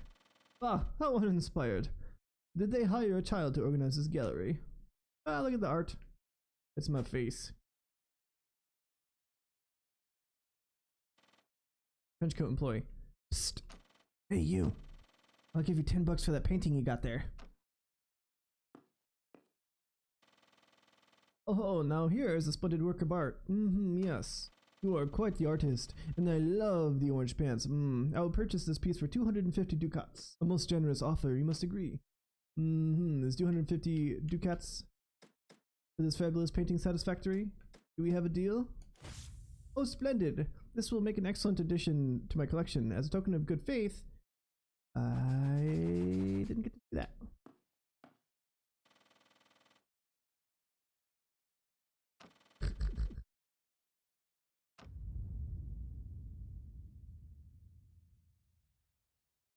Damn, look at that sword. The sword of overpowered swords. $10,000. Good God. A head of brownie summoning, robo champions, a voice box. Now Daryl can talk. A must-have for those wanting to know the whole story. Infinite lives. What a troll.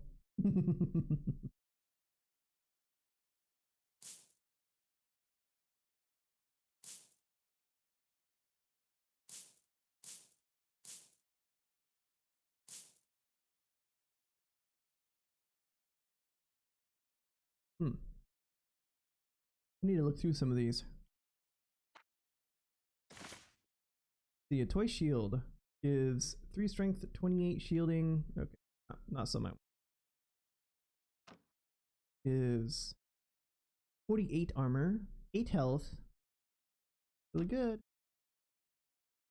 Can't use it yet though. What do we got here? Duffel bag, accidentally stolen at the airport months ago. So we want to replace this. Oh, we can't even use it yet. This is good. Venus of Willendorf. Get rid of the garlic bulb.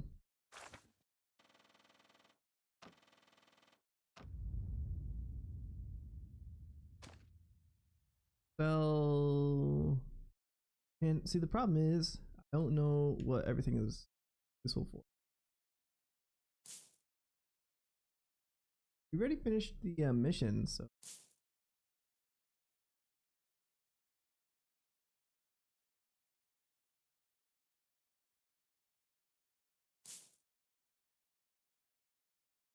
We're getting the moolah. Fields are worth a lot. Oh.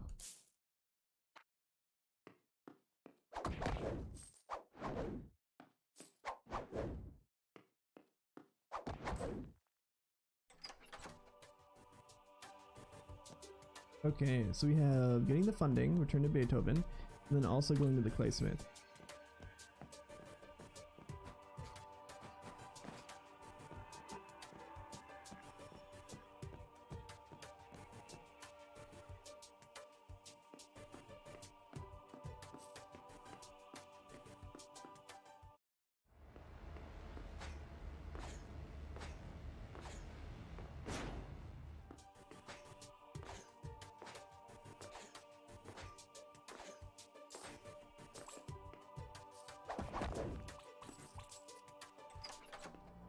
Alright, we'll go to the bathroom real quick. Look at the task list. Dorks and jewelers. I'm sure you've seen these nerds running around dressed like a yard sale and pretending to cast spells on things. We've avoided them for the most part because anyone who traps or tapes fruit to themselves probably doesn't have much use for a textbook. However, we've recently come across some intel that suggests these dorks are up to something that could possibly mean a profit for us. If we steal the idea, of course, your next task is to go to the club room in the South Hall and figure out what they're up to. I have no idea what it could be, but Paul saw the one with the map stumbling around and muttering about the old art and music room. The secret to any successful business is having your fingers in as many pies as possible. With our textbook startup taking off, we'll want another source of income, and baiting these weirdos to market with their own technology is how we'll do it. Just like any other reputable company. We'll accept an essay, no fewer than 1,000 words, outlining their product and detailing their go-to-market strategy, or a sample of the product itself if it's easily accessible. If you do well, we can consider making a more effective page to that self-help book available to you for purchase, of course.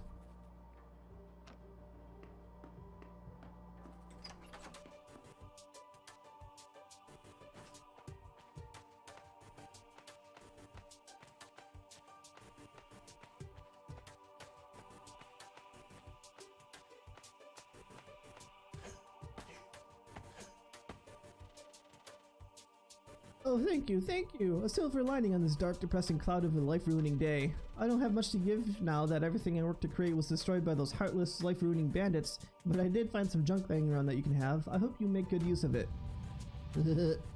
Sorry. Oops. This is strictly worse.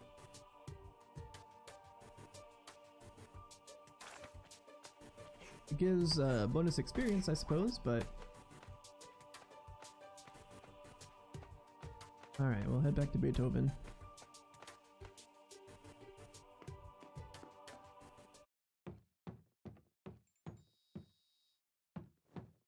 Hello, Beethoven. Ah, there you are. Did you speak to my partner and receive the funding he owes me? That is all? 250 ducats is the best that greedy old man could do? I am the one doing all of the work. How dare he keep me living on such feeble pay? Bah, no matter. You have done your job, as was required of you. In return, I shall give you my old harpsichord. It is missing a key here and there, but I suspect the termites haven't rendered it unfit to play just yet. Go on, take it. It is a prize fitting your efforts. You may not have been the best servant that I have had serve me, but I can tell you tried. I now require peace and quiet to finish my beautiful Fidelio. You are dismissed. Dr. Watson. Truly a mystery for the ages. Oh, and what a sad, depressing day. Pray, sit tight and strange lad, and listen to my tale. 'Twas a night like any other, or was it a day? It was in the apartment of my dear sweet Sherlock. After a modest lunch of crumpets and milk, a lunch we often shared together, Sherlock began acting strange. He was not interested in our usual nap time. That was the least of the abnormalities. After a short argument, a flash of blue light whisked my Sherlock away and revealed a demon woman in the place he had just occupied moments ago. With great fear, I ran from that place and found a mysterious door leading to a gross, bleak, and suspiciously empty school. After a few more days, or was it hours, of wandering, I found myself in this place, searching for clues to point me towards Sherlock's whereabouts. That's when I saw a flash of blue light coming from underneath the manager office's door. Putting two and two together, I had solved the minor mystery of the blue demon woman. She is the manager of this establishment. That is why I'm still here searching for clues. Now, I've never been too great at this whole cluing thing, but I think that you must gather clues before going to your main suspect. When I first began my investigation, I found a Frenchman upstairs that refused to answer his door. A man who does not answer his door is a man who has something to hide. I have already shown my face to that scoundrel, so there's not a chance in hell that he'll speak to me. I can tell that I have engrossed you in this tale of one mystery. You have a friendly face. I am sure he would like to speak to you. As for me, well, I do believe our efforts can only be doubled by splitting up.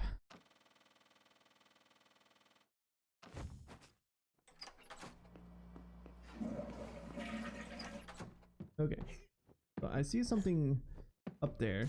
We also got a tin can telephone.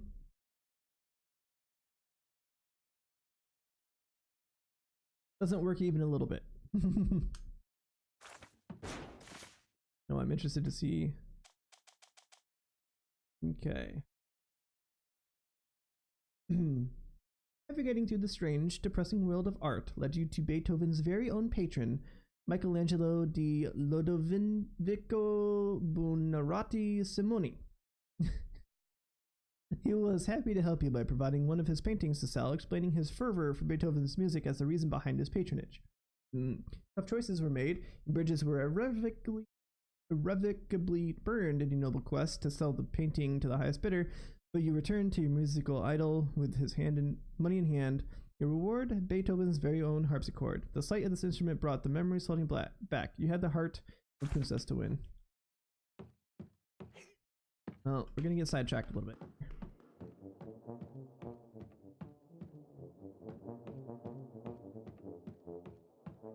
I haven't found any mortar yet either. But we got a glockenspiel key.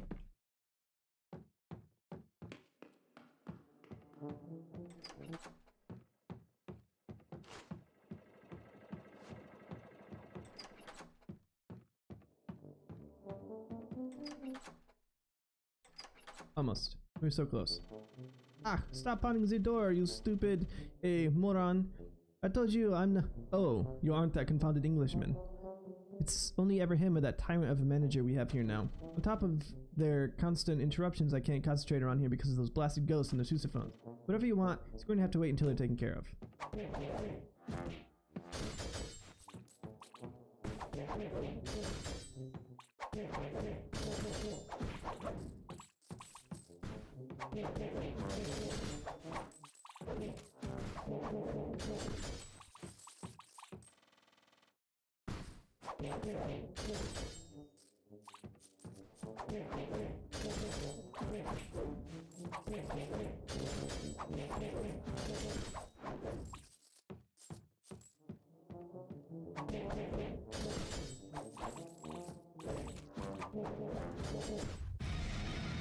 Woo! Level up. Ah, it's not working. Just get out of here. Ghosts, creepy musical guards, creating the soundtrack, and a weird guy wandering around in a strange hat, leaking blue fluid all over the floor. Must be in cahoots with the new manager. I need to find the strange man wandering around the theater.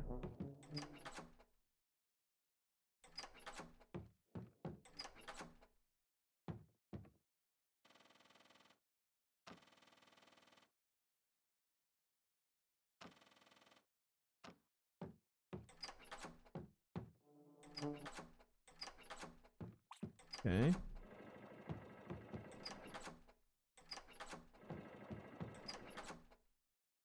The locker room. Get it?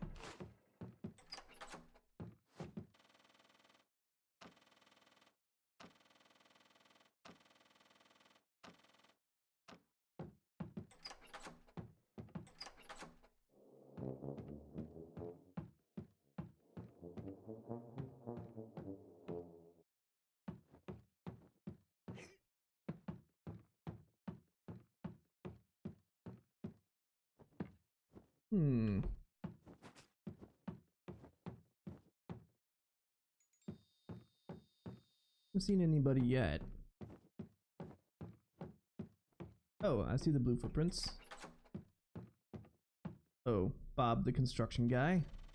Hey there, pal. We just installed this new door so people stop breaking their ankles on the way down. We've been getting a lot of complaints lately.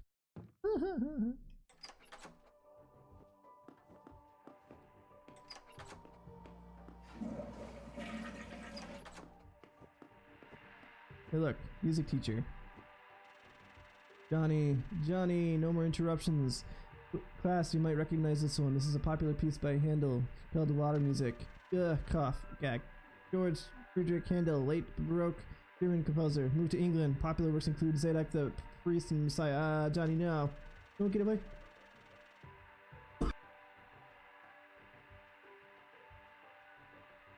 Excuse me. You don't get away with this madness. Mad Johnny. I'm sorry you're mad. Music is tough, but there's music for everyone. What do you like, Johnny? Dubstep. No, turn it off. Oh, I got my ears.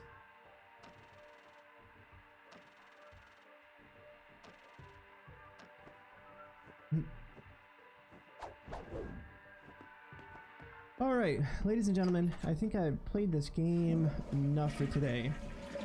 I am going to take a bit of a break, and then when I come back, I'll be playing something else. Not quite sure what. It could be Dragon Ball Fighter Z. It could be any number of other games. Overwatch. Who knows? Anyways, I appreciate everybody for watching.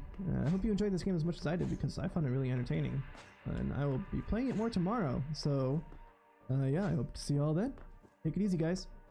Be back in a bit.